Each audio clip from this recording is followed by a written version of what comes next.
Hello, and welcome back. Tonight, we are going to travel slowly into the fascinating world of medieval beauty standards.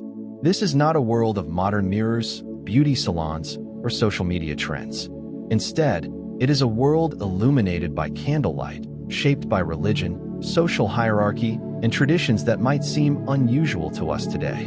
So settle into your bed, relax your muscles, and allow your thoughts to drift as we explore what people considered beautiful hundreds of years ago. Imagine yourself waking up in a medieval town sometime during the 13th century. The morning air is cool and slightly damp. Church bells echo across narrow streets lined with timber-framed houses. Merchants prepare their stalls while farmers begin their long day of work. In this world, beauty is much more than appearance. Beauty is a signal. It tells others about your social status, your wealth, and even your moral character. One of the most admired features in medieval Europe was pale skin. Today, many people spend money trying to achieve a sun-kissed glow. Medieval Europeans often desired the exact opposite. Pale skin suggested that a person belonged to the upper classes and did not spend their days laboring outdoors under the sun. For peasants, avoiding sunlight was nearly impossible. Farming required long hours in fields regardless of weather. Their skin naturally became darker from exposure to the elements. Noblewomen, however, spent much of their time indoors. Their lives unfolded within castles, manor houses, and sheltered courtyards. Because they were protected from direct sunlight, their skin remained lighter. Over time, pale skin became associated with privilege. Some noblewomen went to great lengths to preserve this appearance. Wide hats, veils, and long sleeves provided protection from the sun. Walking outdoors often involved careful efforts to remain shaded whenever possible. Beauty was closely tied to wealth. The lighter your complexion, the more likely people were to assume that you belonged to an influential family. But pale skin was only one piece of the medieval beauty ideal. Another highly prized feature was a high forehead. To modern observers, this might seem surprising. Yet medieval artists consistently portrayed beautiful women with broad, smooth foreheads. Some women intentionally altered their appearance to achieve this look. Hair near the hairline was sometimes plucked away, creating the illusion of a larger forehead. Eyebrows were also treated differently than they are today. Rather than emphasizing thick brows, many women thinned them dramatically or removed them almost entirely. The goal was not to create a bold appearance. Instead, beauty was associated with softness, restraint, and delicacy. Paintings from the late Middle Ages often show women with gentle expressions, smooth skin, and carefully shaped facial features. As evening approaches in our imagined medieval town, candles begin glowing behind small windows. Noble families gather for supper while villagers finish their daily tasks. In both settings, beauty remains deeply connected to social expectations. A person's appearance is not simply personal. It communicates their place within society. And as we continue our journey through medieval beauty standards, we will soon discover that hair, clothing, and even behavior were all considered essential parts of being beautiful. For now, allow yourself to relax. Imagine the distant sound of church bells fading into the night. The streets grow quiet. The castle walls stand beneath a pale moon. And the strange beauty ideals of the medieval world gently begin to unfold before us. As the sun slowly disappears behind the distant hills, our journey through the world of medieval beauty continues. The busy sounds of the marketplace begin to fade. Merchants close their stalls. Farmers return home after long days in the fields. The evening air grows cooler, and small candles begin glowing behind narrow windows throughout the town. Tonight, we will explore one of the most important parts of medieval beauty: hair, clothing, and the daily appearance of women in the Middle Ages. If you were a noblewoman living in medieval Europe, your hair would likely be considered one of your most valuable features. Long, healthy hair was admired across many regions of Europe. Medieval poems often described beautiful women with shining golden hair that flowed like sunlight. Songs, stories, and artwork celebrated women whose hair appeared soft, smooth, and carefully maintained. Of course, not everyone naturally had golden hair. Yet artists frequently painted noble women with light-colored hair because it symbolized beauty, youth, and elegance. Imagine standing inside a castle chamber illuminated by dozens of candles. A noblewoman sits beside a small polished metal mirror. A servant gently brushes her hair while preparing her for an evening feast. The process takes time. Without modern shampoos, conditioners, or styling products, hair care depended upon natural ingredients. Women often used combs made from wood, bone, or ivory. These combs helped keep hair clean and untangled. Maintaining long hair required patience and effort. For wealthy women, servants frequently assisted with grooming. For peasant women, however, daily work often left little time for elaborate beauty routines. Yet, even among common people, healthy hair remained desirable. Hair was not simply a physical feature. It carried symbolic meaning. Many medieval Christians associated a woman's hair with femininity and virtue. However, this created an interesting contradiction. Although beautiful hair was admired, it was not always meant to be displayed openly. Young unmarried women sometimes wore their hair loose during celebrations or special occasions. But after marriage, social expectations often changed dramatically. Married women were commonly expected to cover their hair. Veils became an important part of everyday life. Some women wore simple cloth coverings. Others wore elaborate headpieces decorated with embroidery, pearls, ribbons, or precious stones. The famous medieval wimple became particularly popular. This garment wrapped around the neck and head, leaving only the face visible. To modern eyes, such clothing may seem restrictive. But within medieval society, these coverings represented dignity, modesty, and respectability. Imagine entering a grand cathedral during a religious festival. Sunlight filters through stained glass windows, casting colorful patterns across stone floors. Noble women kneel in prayer, their elegant veils creating graceful shapes beneath the colored light. Their beauty is expressed not through exposure, but through refinement and modest presentation. Fashion itself became a powerful symbol of status. A person's clothing immediately revealed their place in society. The wealthy wore fabrics that ordinary people could rarely afford. Silk, velvet, and fine linen were highly prized. Certain colors also carried special significance. Blue was especially admired. Creating blue dye required expensive materials, making blue garments symbols of wealth. Deep red fabrics were equally impressive. Purple was often associated with royalty and power. Gold embroidery transformed ordinary clothing into displays of luxury. Meanwhile, peasants generally wore practical garments made from wool or rough linen. Their clothing prioritized warmth and durability rather than fashion. As a result, beauty standards often reflected economic differences. The richer someone appeared, the more attractive they were often considered. This connection between wealth and beauty appears throughout medieval history. Jewelry also played an important role. Noble women decorated themselves with rings, brooches, necklaces, and decorative belts. Pearls became particularly fashionable among the upper classes. These precious objects demonstrated not only beauty, but also family status and influence. Imagine a medieval banquet hall. Long tables stretch beneath wooden beams.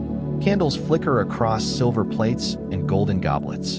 A noble woman enters wearing a flowing gown embroidered with intricate patterns. Pearls sparkle beneath the candlelight. Her appearance immediately communicates power, wealth, and social importance. Beauty, in this world, is deeply connected to class. But appearance involved more than clothing and jewelry. Women also experimented with cosmetic treatments. Modern makeup did not exist in the form we know today, but medieval women still sought ways to enhance their appearance. The primary goal was usually achieving pale skin. Many homemade beauty recipes circulated among noble households. Some mixtures included ingredients such as rosewater, herbs, milk, or plant extracts. Others were much less safe.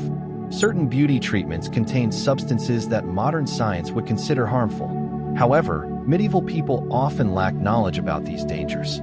Their focus remained on achieving the fashionable appearance of the time. The ideal medieval woman was expected to appear gentle, calm, and graceful. Art from the period frequently depicts women with serene expressions. Large smiles were uncommon in paintings. Instead, beauty was associated with composure and self-control. A woman who appeared modest, patient, and dignified could be considered highly attractive. These expectations reflected broader cultural values. Religion influenced nearly every aspect of daily life. The church encouraged humility and virtue. As a result, beauty standards often blended physical appearance with moral behavior. To be beautiful was not merely to look attractive. It was also to behave appropriately according to society's expectations. As the night grows deeper, imagine yourself walking quietly through a medieval castle corridor. The stone walls glow softly in the light of torches. Somewhere nearby, servants prepare garments for the following day. A noblewoman carefully removes her jeweled veil before retiring to bed. Outside, the countryside rests beneath a blanket of moonlight. The world grows silent. And within that silence, the beauty ideals of medieval Europe continue to reveal themselves, shaped by wealth, faith, tradition, and the timeless human desire to be admired. As the candles burn lower and the medieval night grows quiet, let us continue our slow and relaxing journey through the beauty standards of the Middle Ages. Tonight, we step into a part of medieval life that is often misunderstood: cleanliness, bathing, and personal hygiene.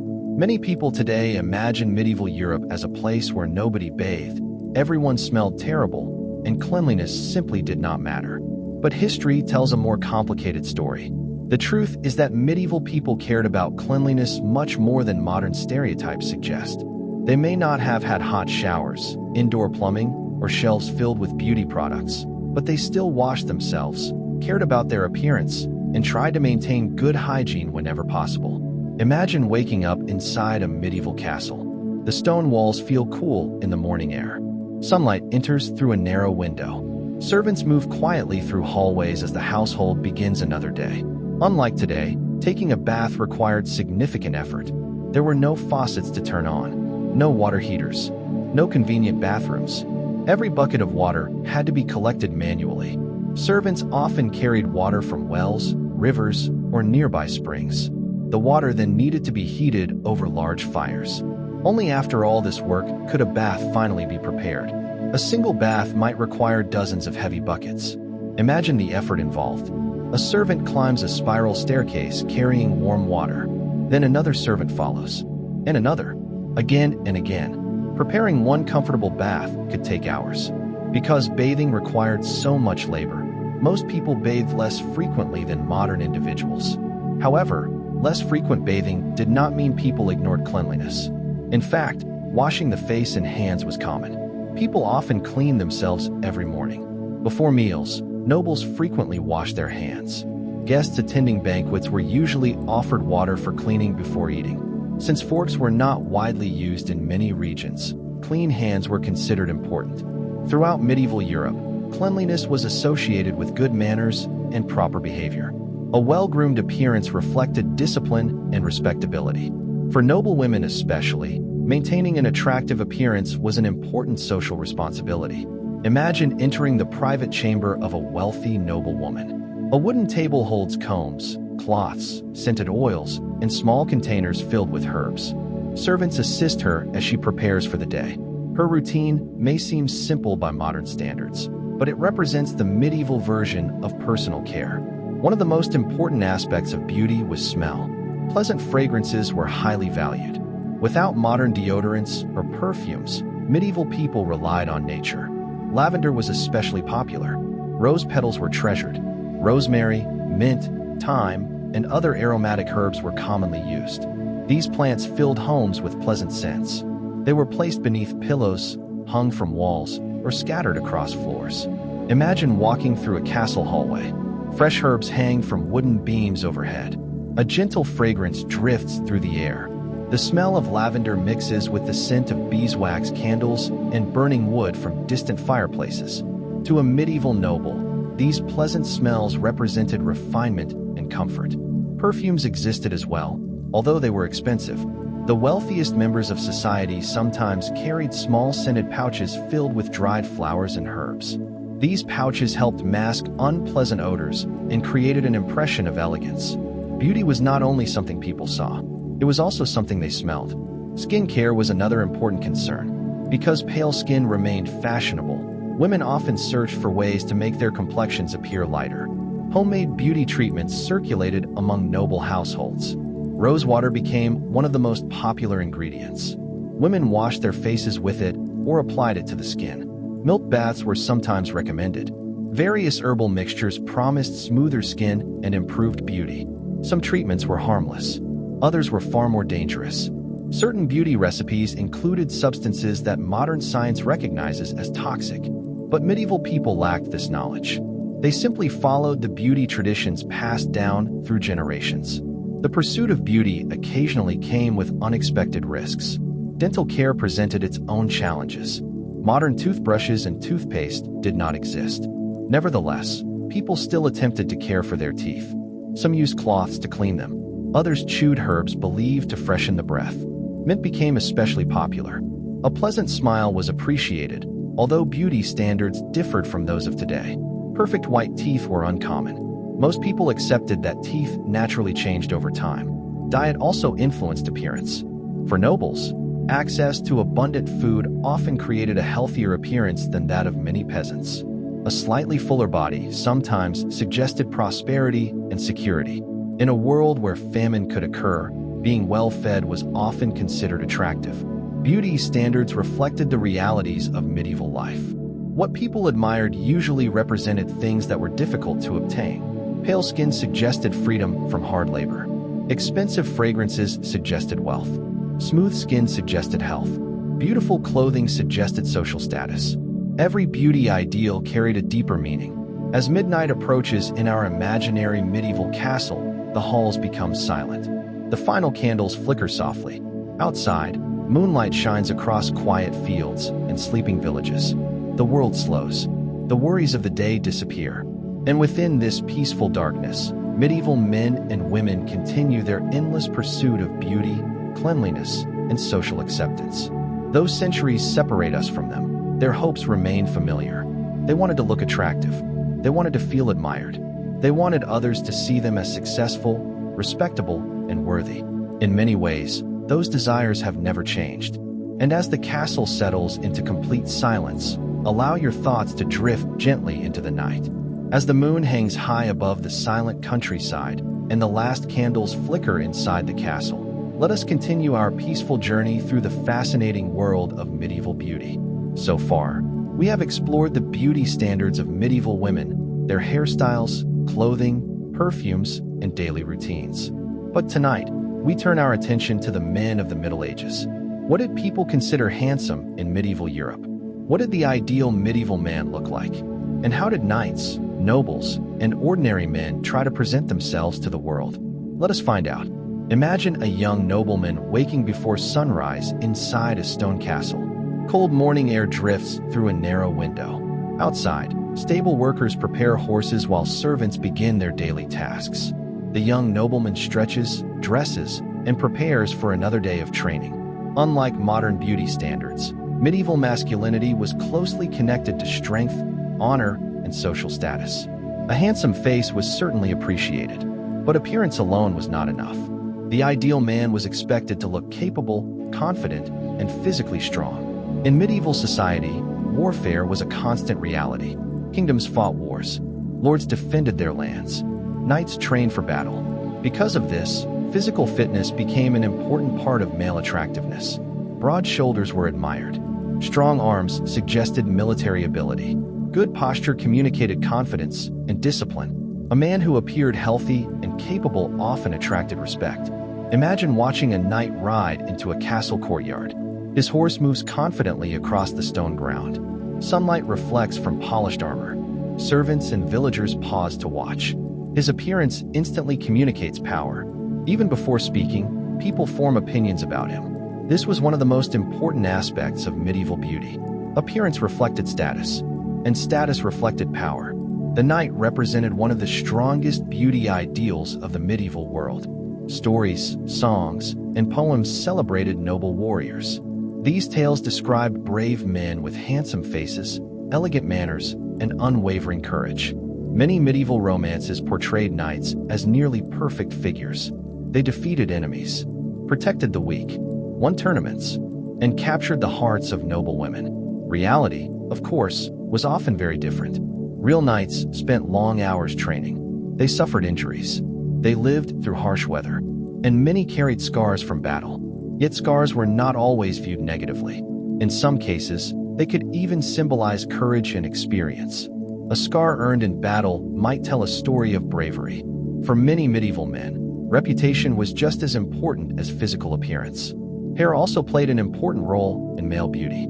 Unlike the dramatic hairstyles of later centuries, medieval men's hair generally remained practical. However, styles changed over time.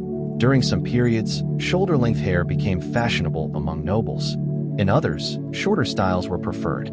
Artists often portrayed noblemen with neatly maintained hair and trimmed facial hair.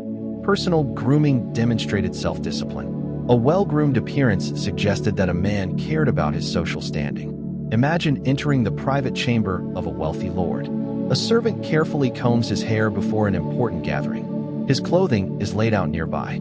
Every detail matters, because every detail communicates status. Beards experienced changing levels of popularity throughout the Middle Ages. Some eras favored clean-shaven faces. Others admired neatly trimmed beards. Fashion trends often depended on regional customs and the preferences of kings or influential nobles. A powerful ruler could influence the appearance of thousands of men simply by setting an example.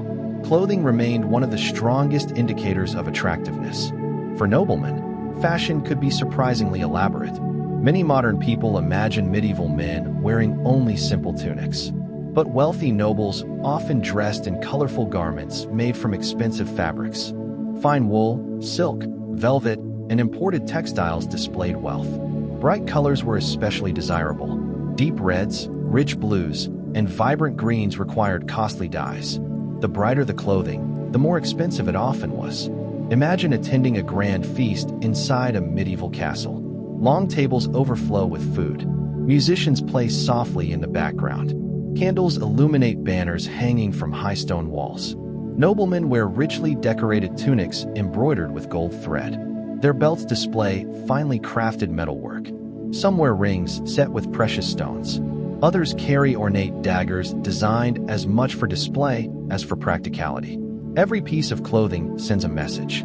I am wealthy. I am important. I belong among the elite. In medieval society, beauty and status were deeply connected. A handsome nobleman was not simply attractive because of his face.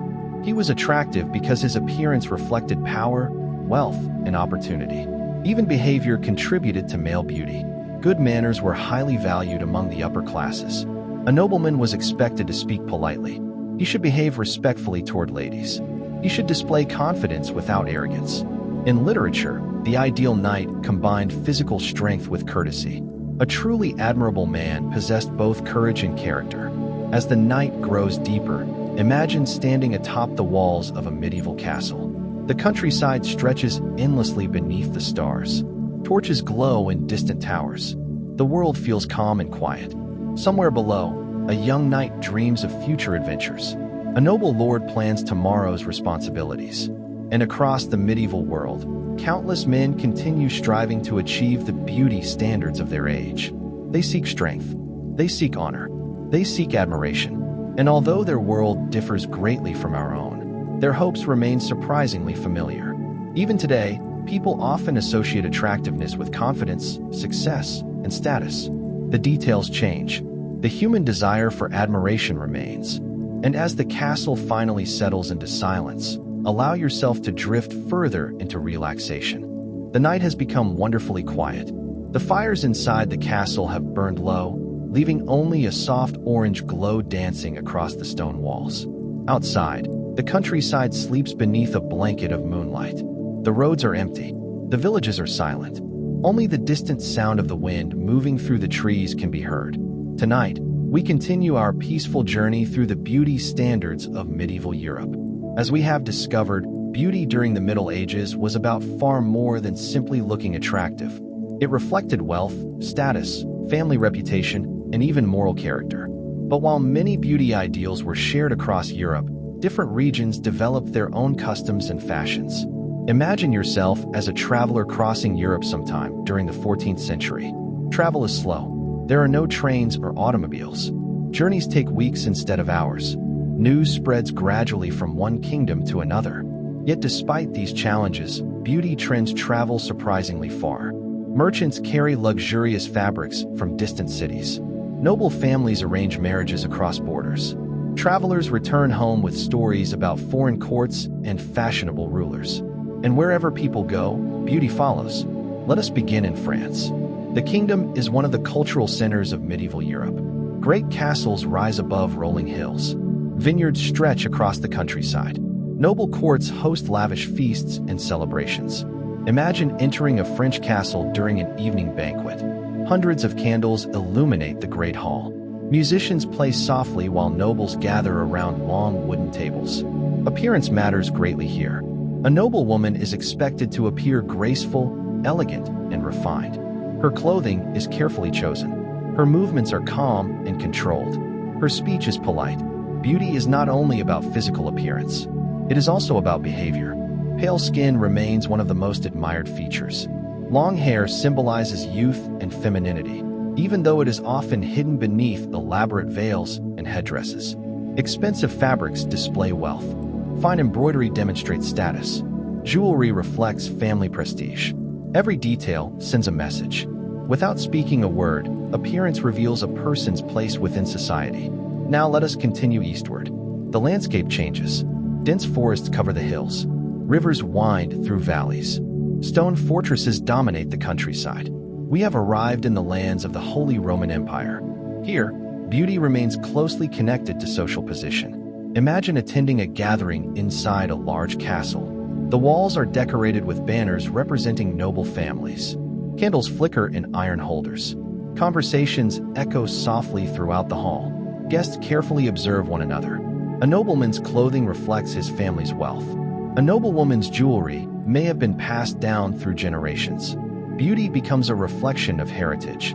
It is not only about the individual. It is about the family, the ancestors, and the reputation that stretches back through time. Now our journey carries us northward to England. The air feels cooler. Mist drifts across green fields. Stone churches stand beside narrow roads. The weather often brings rain and wind. English beauty standards share many similarities with those of France. Pale skin remains fashionable. Graceful behavior is admired. Modesty is considered attractive. Yet practical concerns become especially important. Heavy cloaks protect against cold weather. Layered garments provide warmth. Beauty must survive the realities of the English climate. Imagine a noblewoman crossing a castle courtyard on a chilly morning. Her cloak moves gently behind her. A veil protects her carefully arranged hair. Despite the cold wind, she maintains an appearance of calm dignity. This ability to remain elegant under difficult circumstances becomes part of noble beauty itself. Next, we travel south toward Italy. Immediately, everything feels different. The sun shines more brightly. Trade routes connect Italian cities with distant lands. Markets overflow with luxury goods. Imagine walking through Florence during a busy afternoon. Merchants display colorful fabrics imported from faraway regions. Goldsmiths create intricate jewelry. Perfume sellers offer rare fragrances. The city buzzes with wealth and opportunity. Italian nobles become famous for their love of fashion. Appearance becomes a powerful symbol of success. The finest fabrics, the most elegant clothing, and the most expensive accessories help distinguish wealthy families from everyone else. Beauty becomes a form of social competition. The richer you appear, the more admiration you may receive. Across all of Europe, however, no one influences beauty standards more than royalty. Imagine a queen entering a grand hall. The room grows quiet. Every noblewoman watches carefully. What hairstyle is she wearing? What color is her gown? What jewelry has she chosen? These details matter. When a queen adopts a new fashion trend, others quickly follow. Soon, similar styles appear throughout the kingdom. Fashion spreads from castles to noble households and eventually beyond. Kings influence men's appearance in much the same way. A king's hairstyle may become fashionable. His beard may inspire imitation. His clothing may set new trends. Power and beauty become closely connected. The appearance of rulers helps communicate authority. Imagine a king seated upon an impressive throne. Gold thread decorates his robes. Jewels sparkle beneath candlelight. His posture is confident. His appearance is designed to inspire respect. Every detail serves a purpose. Beauty becomes part of leadership itself. Yet while nobles and royalty enjoy luxury, most medieval people live very different lives. The majority are peasants. Their days are filled with work. They farm fields, care for animals, and perform physically demanding tasks. For them, beauty often means something simpler.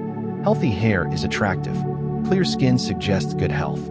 Strong bodies demonstrate the ability to work and provide for a family. Practical beauty becomes more important than luxury.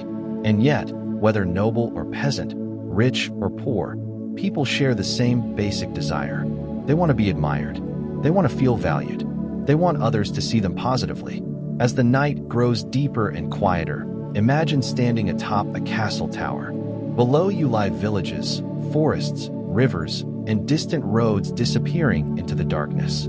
Across the continent, countless people dream of beauty, success, and acceptance. The fashions may differ. The customs may change.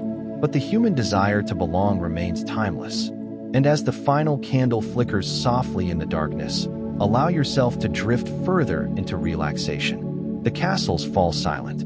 The roads become empty. The kingdom sleeps peacefully beneath the stars.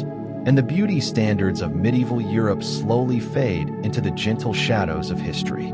Yet before the night fully ends, there are still some of the strangest and most fascinating beauty secrets of the medieval world waiting to be discovered.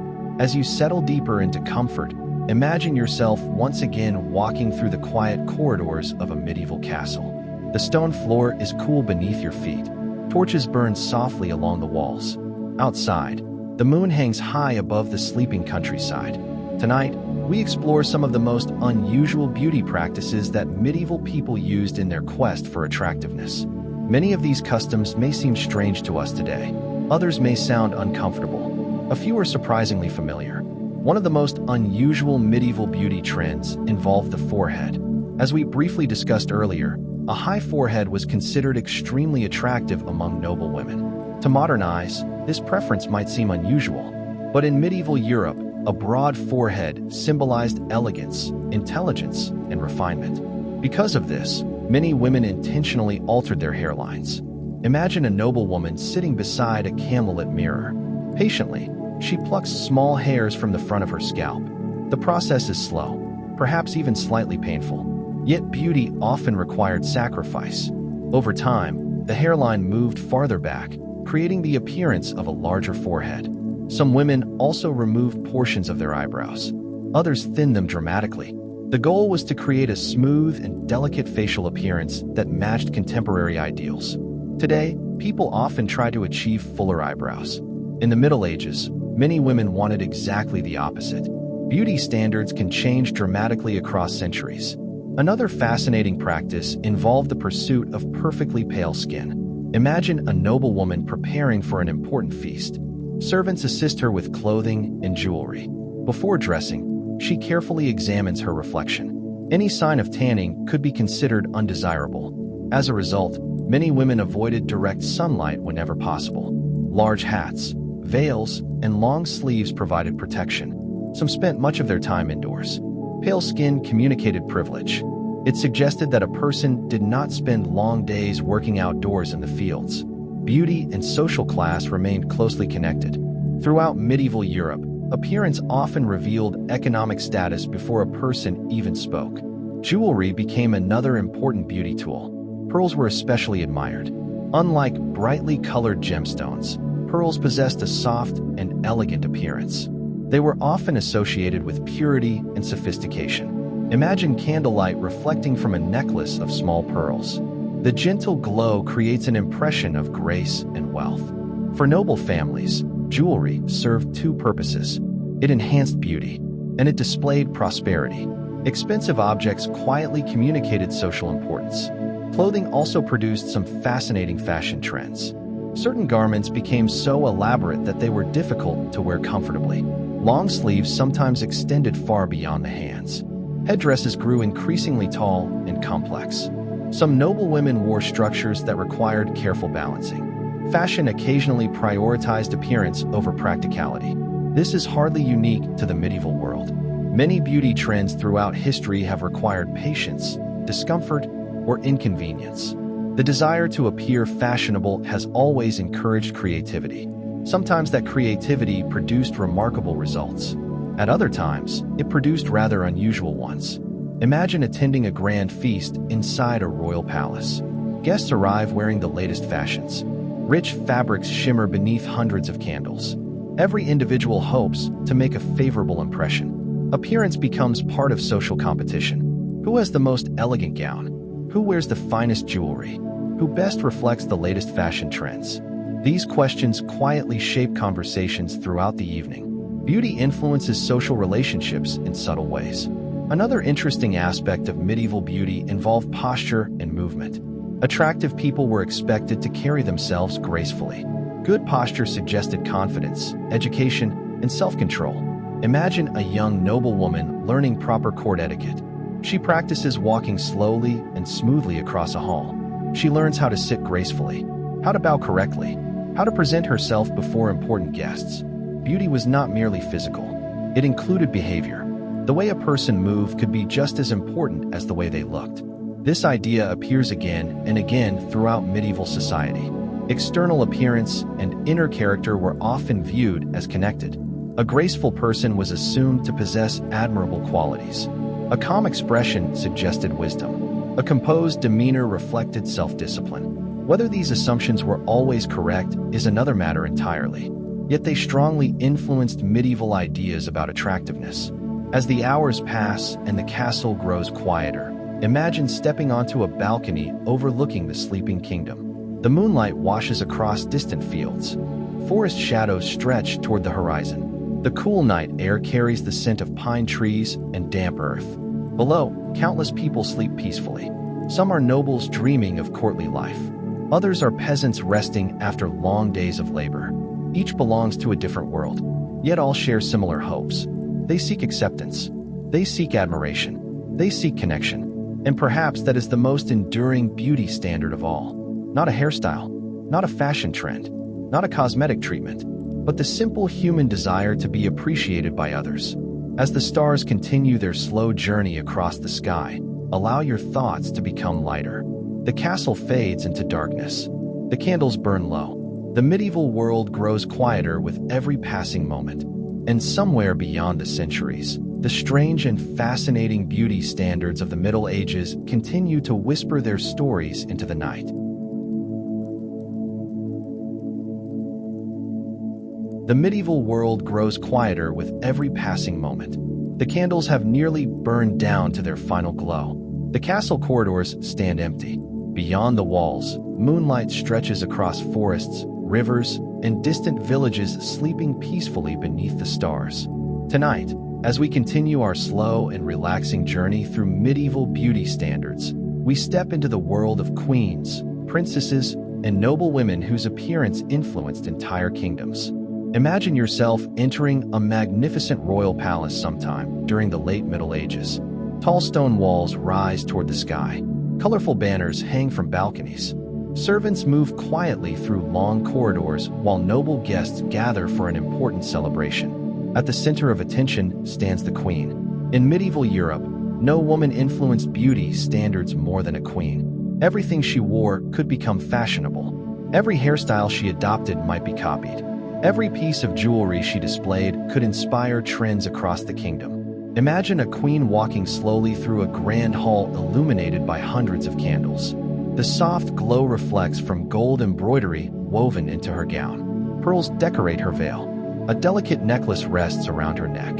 As she passes, noble women carefully observe every detail. They notice the shape of her sleeves, the arrangement of her hair, the style of her headdress. Nothing escapes attention. In a world without magazines, television, or social media, queens became living fashion icons. Their appearance served as a guide for nobles throughout the realm. Soon, ladies in distant castles would begin imitating the queen's style. Fashion spread through observation. A visiting noblewoman might attend court, admire the queen's clothing, and return home determined to recreate the same look. Gradually, trends traveled from palace to palace across Europe. Beauty became a language spoken through fabric, jewelry, and appearance. Royal wardrobes were extraordinary by medieval standards. Imagine opening a large wooden chest inside a queen's private chamber. Inside lie gowns made from silk, velvet, and fine linen. Some are embroidered with gold thread. Others feature delicate patterns created by highly skilled craftsmen. The fabrics themselves are incredibly valuable. Many have traveled hundreds or even thousands of miles before reaching the royal court. Exotic dyes create deep blues, rich reds, and brilliant greens. These colors are not easily obtained. Their rarity makes them symbols of wealth and power. For ordinary people, such garments remain completely out of reach. But for queens and princesses, clothing serves a political purpose.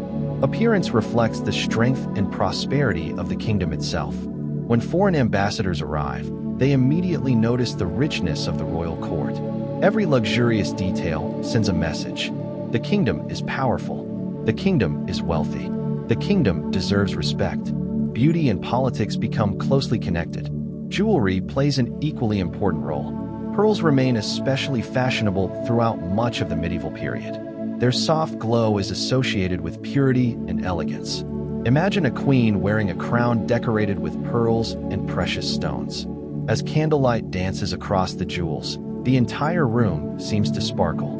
Such displays are designed to inspire admiration. Yet beauty in the royal court is not only about wealth. Behavior matters too. A queen is expected to move with grace. She speaks carefully. She remains calm under pressure. She demonstrates dignity during public ceremonies. To medieval observers, these qualities enhance physical beauty. Appearance and character are often viewed as connected. A wise queen appears beautiful because she embodies noble virtues. At least, that is the ideal. Reality, of course, can be much more complicated. Still, medieval literature frequently describes queens as possessing both beauty and wisdom. Stories celebrate women whose appearance reflects inner goodness. As the night deepens, imagine walking through the queen's private garden. Moonlight shines upon carefully maintained pathways. The scent of roses drifts through the cool air. Fountains murmur softly in the darkness. Here, away from public ceremonies and court politics, the queen enjoys a rare moment of peace. Even royalty experiences the pressures of beauty standards. Queens must constantly present themselves before nobles, diplomats, and foreign visitors. Their appearance becomes part of their responsibility. Every public appearance is carefully planned. Every detail carries meaning. Hairstyles also evolve within royal courts. Some periods favor elaborate veils. Others prefer decorative headdresses. Certain queens become famous for particular fashions that spread rapidly among noble women. Imagine dozens of ladies-in-waiting helping prepare a queen for an important celebration. One arranges her gown. Another adjusts her veil. A third carefully places jewelry. The process takes hours. Beauty requires time, effort, and attention. Even the most powerful women in Europe cannot escape the demands of fashion. And yet, despite all the luxury, many royal beauty ideals remain surprisingly simple. Pale skin, healthy hair, graceful posture, calm expressions. These qualities appear again and again throughout medieval artwork. Painters and manuscript illustrators often portray queens with smooth complexions, serene faces, and elegant clothing. These images help preserve medieval beauty standards for future generations. As the stars continue their slow journey across the sky, imagine standing on the balcony of a royal palace. Below, the kingdom sleeps peacefully. The villages are quiet. The forests are still. The rivers reflect silver moonlight. Somewhere within the palace, a queen retires for the evening after a long day of responsibilities. The candles are extinguished one by one. The corridors grow dark, and the beauty standards of the royal court slowly fade into the silence of the night. Yet their influence continues long after the candles burn out. Because for centuries, queens and princesses helped shape the way entire kingdoms imagined beauty. And as you drift deeper into relaxation, allow the sounds of the medieval world to grow softer and softer. The palace becomes silent. The moon climbs higher. The stars shine brightly above the sleeping kingdom. And the story of medieval beauty continues gently onward through history. The palace becomes silent. The moon climbs higher above the towers and castle walls. The last candle in the queen's chamber flickers softly before fading into darkness. Across the kingdom, villages sleep beneath a sky filled with stars. Rivers flow quietly through valleys, and the cool night air drifts gently across fields and forests. Tonight, we continue our peaceful journey through the beauty standards of medieval Europe. But now we turn to a subject that touched nearly every life during the Middle Ages: marriage. For medieval people, beauty was not simply about admiration or fashion. It often played an important role in courtship, family alliances, and the search for a suitable husband or wife. Imagine yourself in a small medieval village. The morning sun rises over fields of wheat. Farmers begin their daily work. Smoke rises from cottage chimneys. Children run through narrow dirt paths between simple wooden homes. Life is hard. Most people work long hours simply to survive. Yet even here, people dream of love, companionship, and marriage. Just like today, physical appearance often influenced first impressions. A healthy appearance could make someone seem more attractive as a potential partner. Clear skin suggested good health. Strong teeth were admired. Healthy hair was considered beautiful. For men, physical strength could indicate an ability to provide for a family. For women, signs of health in youth were often highly valued. Beauty standards varied from place to place, but the connection between attractiveness and marriage remained widespread. Now imagine a noble household preparing for an important event. Unlike village romances, noble marriages were often connected to politics, wealth, and family strategy. A marriage might unite two powerful families. It could secure land, strengthen alliances, or improve social status. In these situations, beauty became more than a personal quality. It became a valuable social asset. Imagine a young noblewoman standing before a polished metal mirror. Servants help arrange her gown. Her veil is carefully adjusted. Jewelry sparkles in the morning light. Tonight, important guests will arrive. Among them may be a potential husband chosen by her family. Her appearance matters, not because beauty alone determines her future, but because appearance helps create favorable impressions. Throughout medieval Europe, noble families paid close attention to presentation. Clothing, manners, posture, and grooming all contributed to attractiveness. A graceful appearance reflected good upbringing. Polite behavior suggested strong character. Beauty was often linked with virtue, at least in theory. Medieval literature frequently described ideal women as both beautiful and kind. Stories celebrated ladies who possessed not only attractive features, but also wisdom, patience, and generosity. The same was true for men. The ideal nobleman was expected to be handsome, courageous, honorable, and respectful. In poems and romances, knights often appear as nearly perfect figures. They ride magnificent horses. They win tournaments. They speak eloquently. And they capture the admiration of noble ladies. Reality was usually less dramatic. Real people faced ordinary challenges. Yet these stories helped shape beauty standards throughout society. Imagine attending a grand medieval feast. Long tables stretch across the hall. Candles illuminate colorful banners. Musicians perform gentle melodies while guests enjoy food and conversation. This is one of the few opportunities for young nobles to meet potential marriage partners. Across the room, people observe one another carefully. A young man notices a noblewoman's elegant clothing. A noblewoman notices a knight's confident posture. Families quietly discuss possible matches. Beauty influences these interactions, even when political considerations remain more important. For peasants, marriage often followed different patterns. Life revolved around practical concerns. Families needed help working the land. Strong and healthy partners were highly valued. A person's reputation could matter just as much as physical appearance. Someone known for hard work, honesty, and reliability often became an attractive marriage prospect. Beauty and character worked together. Imagine a village celebration after a successful harvest. Music fills the air. People dance beneath lantern light. Young men and women gather together, laughing and talking after months of hard labor. In moments like these, beauty becomes something simple. A warm smile, a kind voice, a healthy appearance, the ability to make others feel comfortable. Not every beauty standard depended upon wealth or fashion. Some reflected qualities that remain attractive across centuries. As the evening deepens and our imaginary feast comes to an end, imagine stepping outside into the cool night air. The stars shine brightly overhead. The castle windows glow softly in the darkness. Somewhere inside, families discuss future marriages. Young nobles dream about romance. Villagers return home after celebrations.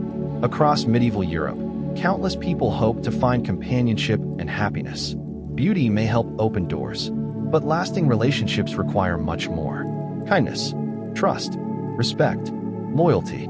These qualities mattered in the Middle Ages just as they matter today. And perhaps that is one of the most comforting discoveries we can make while exploring history. Although fashions change, although beauty standards evolve, although centuries pass, human hopes remain surprisingly familiar. People still seek connection. People still seek love. People still want to feel valued and appreciated. As the kingdom settles once more into peaceful silence, allow yourself to relax even further. The music fades away. The feast hall grows quiet. The candles burn low. The stars continue their slow journey across the sky. And the medieval world drifts gently into sleep beneath the moonlight. The music fades away. The feast hall grows quiet. The candles burn low. The stars continue their slow journey across the sky. And the medieval world drifts gently into sleep beneath the moonlight. Tonight, as our journey continues, we explore a topic that every person in medieval Europe eventually faced: aging. No matter how beautiful a queen appeared, how handsome a knight looked, or how fashionable a noblewoman dressed, time continued moving forward, just as it does today. Imagine the passing of many years. The young noblewoman who once attended grand feasts is now older. The knight who once rode proudly into tournaments has long since retired from competition. The children who once played in castle courtyards have grown into adults with families of their own. The world changes, and so do people. In modern society, many beauty standards focus heavily on youth. The medieval world was not entirely different. Youth was often associated with beauty, health, energy, and possibility. Young women were frequently described in literature as possessing smooth skin, bright eyes, and healthy hair. Young men were admired for strength, athletic ability, and physical vitality. Artists often preferred to depict youthful faces. Poets praised youthful appearance. Stories celebrated young heroes and beautiful maidens. Yet aging was not always viewed negatively. In many parts of medieval society, growing older could bring something equally valuable: respect. Imagine entering a village where an elderly woman sits near a fireplace telling stories to younger generations. Children gather around her. Adults listen carefully to her advice. Her appearance may no longer match youthful beauty standards, but she possesses something that cannot be purchased or inherited: experience, knowledge, wisdom. Throughout medieval Europe, older individuals often held important positions within families and communities. They remembered local history. They understood traditions. They offered guidance during difficult times.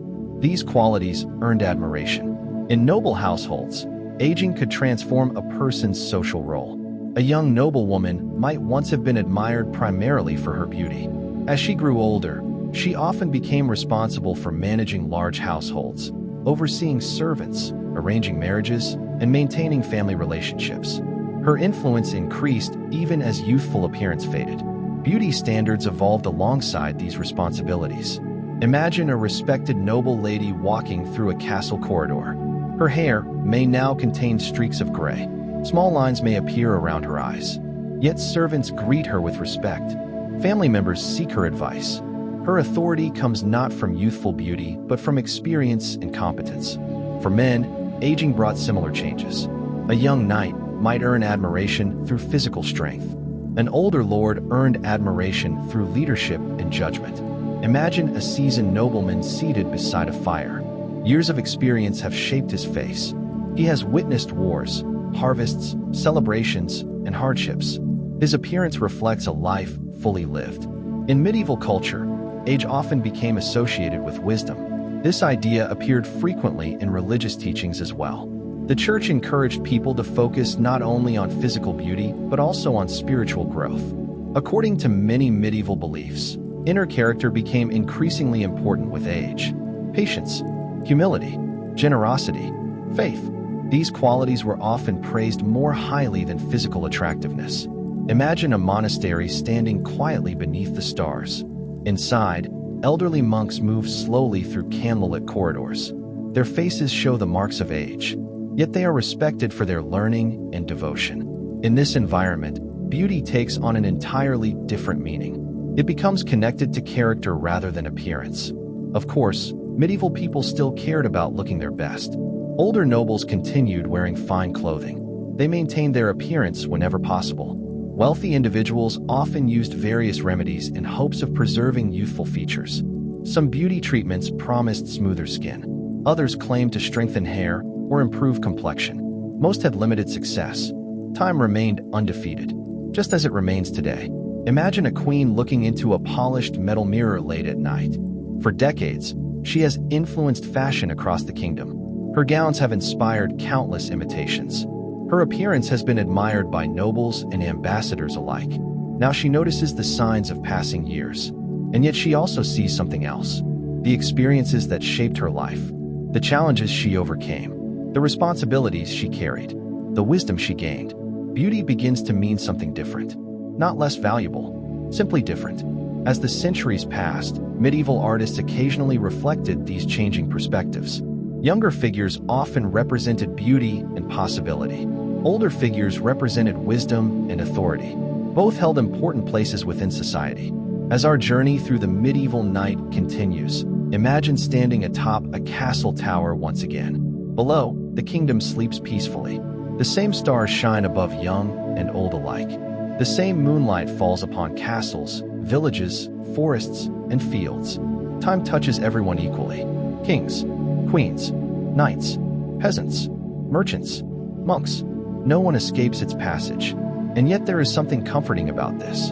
Because while beauty standards may change, while youth eventually fades, other qualities continue to grow. Wisdom, kindness, experience, understanding. These become treasures that only time can provide. As the wind moves softly across the sleeping countryside, allow your thoughts to drift more slowly. The castle grows quieter. The stars shine steadily overhead. The medieval world rests peacefully beneath the night sky. And somewhere within that quiet darkness, generations of people accept the passing of time, carrying their stories forward into history. For beauty may change with age, but a life filled with experience creates its own kind of beauty. A beauty far deeper than fashion. A beauty that remains long after youth has passed. And as the final candle flickers softly in the darkness, allow yourself to drift deeper into rest. The kingdom sleeps. The centuries pass. And the story continues. The kingdom sleeps. The centuries pass. And the story continues. Far beyond the walls of great castles and royal palaces, beyond the halls where queens set fashion trends and knights competed for glory, there existed another world. A much larger world. The world of ordinary people. Tonight, as the moon shines softly above medieval Europe, we leave behind the royal courts and noble banquets. Instead, we step into the lives of peasants, farmers, craftsmen, and villagers. Because while history often remembers kings and queens, most people living in the Middle Ages were not nobles at all, and they had their own ideas about beauty. Imagine a small village resting beneath the early morning sky. The first light of dawn appears on the horizon. A rooster crows in the distance. Thin trails of smoke begin rising from cottage chimneys. The village slowly awakens. A young farmer prepares for another day in the fields. Nearby, a woman gathers water from the village well. Children help feed animals before breakfast. Life here is very different from life inside a castle. There are no silk gowns, no jeweled crowns, no servants preparing elaborate beauty routines. Yet appearance still matters. People notice how others look. They form opinions. They admire certain qualities. Human nature remains the same. For peasants, beauty standards were often shaped by practical realities.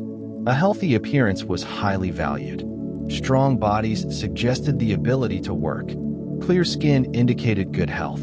Healthy hair showed that a person was reasonably well cared for. Unlike nobles, peasants rarely had the luxury of avoiding sunlight. Most spent long hours outdoors. As a result, tan skin was common. In fact, among villagers, a healthy outdoor appearance often seemed perfectly normal. Imagine a young farmer returning home after a day of work. His hands are rough. His clothes are simple. His face shows signs of sunlight and labor. Yet within his community, these features may be respected rather than criticized. They demonstrate effort and responsibility, qualities important for survival. Women in villages faced similar expectations. A healthy appearance remained attractive. Strong physical health was often associated with the ability to manage household responsibilities, care for children, and contribute to family life. Beauty and usefulness were frequently connected. Imagine a village gathering after the harvest season. Lanterns hang from wooden poles. Music fills the evening air. Families share food and conversation. Young men and women dance together beneath the stars. No one is wearing expensive silk. No one is displaying royal jewels. Yet people still notice attractiveness. A kind smile, bright eyes, healthy hair, friendly behavior. These qualities matter just as much here as expensive clothing matters in a royal court. Perhaps even more. In many villages, reputation played a major role in attractiveness. Someone known for honesty and hard work often became highly respected. A reliable person could be considered more desirable than someone with greater physical beauty but poor character. This idea appears frequently throughout medieval society. Beauty might attract attention. Character earned trust. Imagine an elderly villager sitting beside a fire during winter. Younger generations listen as stories are shared. The old villager may no longer possess youthful appearance. Yet everyone respects their wisdom. Again and again, medieval life reminds us that beauty existed in many forms. Not all of them were physical. Even clothing reflected practical beauty standards. Peasant garments were usually made from wool or linen. They were designed for durability rather than fashion. Still, people often tried to keep their clothing as neat as possible. A well-maintained appearance suggested responsibility and self-respect. Special occasions allowed for greater effort. Festivals, weddings, and religious celebrations provided opportunities to wear better clothing and present oneself attractively. Imagine preparing for a village wedding. Families gather together. Simple decorations brighten the community. People wear their best garments. Hair is carefully arranged. Faces are washed. Everyone wants to make a good impression. For a brief moment, everyday work is forgotten. Celebration takes its place. As the evening deepens and the festivities continue, the village glows warmly beneath the moonlight. Laughter echoes softly through the night. Music drifts across the fields. Children run between cottages while adults share stories and conversation. And throughout it all, beauty remains present. Not the beauty of crowns and palaces, not the beauty of gold and silk, but the beauty of community, the beauty of health, the beauty of kindness, the beauty of belonging. As we look back across the centuries, it becomes clear that medieval beauty standards were never limited to the wealthy. Every social class developed its own ideals. Every community created its own expectations. And yet many of those values still feel familiar today. People continue to admire confidence, health, warmth, generosity, and genuine human connection. As the village celebration slowly comes to an end, imagine the lanterns being extinguished one by one. Families return to their homes. The music fades into silence. The stars shine brightly overhead. The fields grow quiet once more. And beneath the peaceful medieval sky, ordinary people drift into sleep, carrying their hopes and dreams with them into another day. The kingdom rests. The night deepens. And our journey through the beauty standards of the Middle Ages continues gently onward through history. The kingdom rests. The night deepens. And our journey through the beauty standards of the Middle Ages continues gently onward through history. Tonight, we enter one of the most fascinating and mysterious parts of medieval life, the strange beliefs, myths, and ideas that people held about beauty, health, and the human body. As the moon shines softly over castles, villages, monasteries, and forests, imagine yourself stepping into the study of a medieval physician. The room is dimly lit by candles. Shelves are filled with handwritten books. Bundles of dried herbs hang from wooden beams overhead. A fire burns quietly in the corner. Here, centuries before modern science, people tried to understand the human body using observation, tradition, religion, and ancient theories passed down through generations. Many medieval beauty standards were shaped by these beliefs. One of the most important medical ideas during the Middle Ages was the theory of the four humors.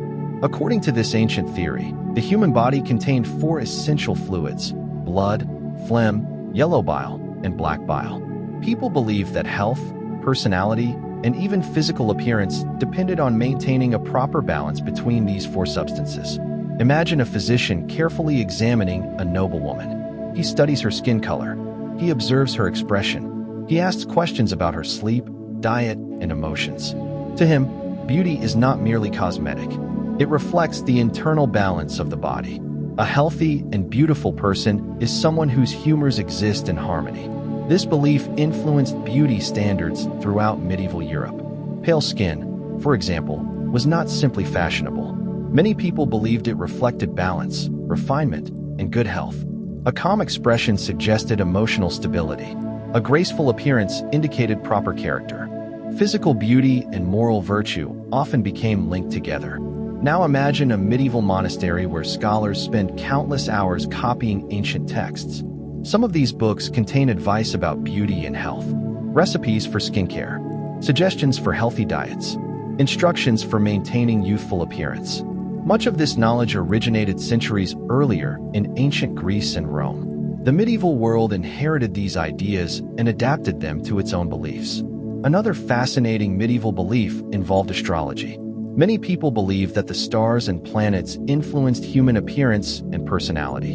Imagine a noble family consulting an astrologer. The astrologer studies the night sky. He examines charts and calculations. He explains that a person's beauty, health, or temperament may be influenced by the position of the planets at the moment of birth. Today, such ideas may seem unusual, but during the Middle Ages, astrology and medicine often worked side by side. The heavens and the human body were believed to be deeply connected. Beauty itself could be viewed as part of a larger cosmic order. Certain gemstones were also believed to possess special powers. Pearls, rubies, sapphires, and emeralds were admired not only for their appearance, but also for their supposed ability to improve health and beauty. Imagine a queen wearing a necklace decorated with precious stones. She believes that these jewels do more than enhance her appearance. They may also protect her health, improve her fortune, or strengthen her spirit. Throughout history, humans have often searched for beauty through objects that carry symbolic meaning. The medieval world was no exception. Food also played an important role in beauty beliefs. People believed that certain foods could improve appearance. Others were thought to damage health and beauty. A balanced diet, according to medieval medical theory, helped maintain harmony within the body. Imagine a noble banquet. Tables overflow with bread, meat, fruit, cheese, and wine. Yet even here, guests may worry about eating too much of one type of food. Moderation is considered important. Balance remains the key to both health and attractiveness. Another common belief involved emotions. Medieval people often thought that strong emotions could affect physical appearance. Excessive anger, sadness, or worry might harm beauty. Calmness and emotional control were considered attractive qualities. Imagine a noblewoman preparing to attend court. She carefully controls her expressions. She remains composed and dignified. Her calm appearance reflects not only beauty standards, but also beliefs about health and character. Beauty and behavior become closely connected. This idea appears repeatedly throughout medieval society. External appearance reflects internal virtue. At least, that is what many people believed. Of course, not all medieval beliefs were accurate. Modern science has transformed our understanding of health and the human body. Yet medieval people were not foolish. They were doing what humans have always done. They were trying to understand themselves. They observed patterns. They searched for explanations. They created systems that helped make sense of the world around them. Imagine standing outside a medieval monastery late at night. The sky above is filled with stars. Monks study the heavens. Physicians study the body. Nobles seek beauty. Peasants seek health. Everyone searches for answers. And perhaps that search itself is one of the most human things imaginable. As the night grows deeper, allow yourself to reflect on how beauty standards have always been shaped by the knowledge available at the time. What seems obvious to one generation may appear mysterious to another. What one society considers beautiful, another may not. And yet, throughout history, people have continued asking the same questions. What is beauty? What makes someone attractive? What makes a person healthy? And what does it truly mean to live well? As the final candles burn softly inside the medieval physician's study, the room grows quiet. The books remain open. The stars continue shining overhead. The kingdom sleeps peacefully beneath the night sky, and the strange and fascinating beliefs of the medieval world slowly drift into the shadows of history. The kingdom sleeps peacefully beneath the night sky. The candles in the physician's study have burned low. The monastery bells have long since fallen silent. Across medieval Europe, castles, villages, and monasteries rest beneath a blanket of moonlight. Tonight, as our journey continues, we explore some of the most unusual, surprising, and sometimes uncomfortable beauty practices of the Middle Ages. As always, it is important to remember that beauty standards have changed dramatically throughout history. What seems strange to us today often seemed perfectly reasonable to people living hundreds of years ago. And perhaps, centuries from now, future generations may think the same about some of our own beauty habits. Imagine yourself entering the private chamber of a wealthy noblewoman sometime during the 14th century. A fire burns softly in the fireplace. Candles illuminate polished metal mirrors. Fine fabrics are folded neatly beside a carved wooden chest. Servants move quietly around the room as preparations begin for an important social gathering. Beauty requires effort, and sometimes that effort can be surprising. One of the most famous medieval beauty trends involved the forehead. As we have discussed before, a high forehead was considered a sign of elegance and refinement. To achieve this appearance, many noblewomen carefully removed hair from the front of their scalp. Imagine sitting patiently in front of a mirror while individual hairs are plucked one by one. The process is slow. It is uncomfortable. Yet for many people, beauty justified inconvenience. A broad forehead became associated with intelligence, nobility, and grace. The same beauty ideal sometimes extended to eyebrows. In certain periods, women preferred very thin eyebrows or even removed them almost entirely. To modern observers, this might seem unusual, yet beauty standards have always reflected cultural preferences rather than universal truths. Another remarkable beauty practice involved protecting the skin from sunlight. Today, many people seek sun-kissed skin. In medieval Europe, however, pale skin represented wealth and social status. Imagine a noblewoman preparing to leave her castle. Servants help arrange layers of clothing. A large hat protects her face. A veil shields her skin. She walks carefully through shaded areas whenever possible. Every effort helps preserve the pale complexion that society admires. For wealthy individuals, avoiding the sun demonstrated freedom from physical labor. Beauty became a visible sign of privilege. Some beauty practices focused on improving skin texture and appearance. Imagine a servant preparing a beauty treatment using ingredients gathered from gardens and kitchens. Rosewater was especially popular. Honey was sometimes used. Milk-based treatments were occasionally recommended. Herbal mixtures promised clearer skin and greater beauty. Many of these remedies were harmless. Some may even have provided modest benefits. Others, however, carried risks that medieval people could not fully understand. Without modern scientific knowledge, beauty treatments often depended on tradition and experimentation. People trusted remedies because previous generations had trusted them. This pattern appears repeatedly throughout human history. Jewelry represented another important aspect of medieval beauty. Yet jewelry was not always worn solely for decoration. Many people believed that precious stones possessed special properties. Imagine a noblewoman placing a ring decorated with a gemstone onto her finger. She believes the stone may protect her health, improve her fortune, or enhance her beauty. Beauty and superstition frequently existed side by side. The medieval world often viewed physical appearance through a mixture of observation, religion, medicine, and belief. Clothing itself sometimes became surprisingly elaborate. Fashion trends occasionally favored garments that were difficult to wear comfortably.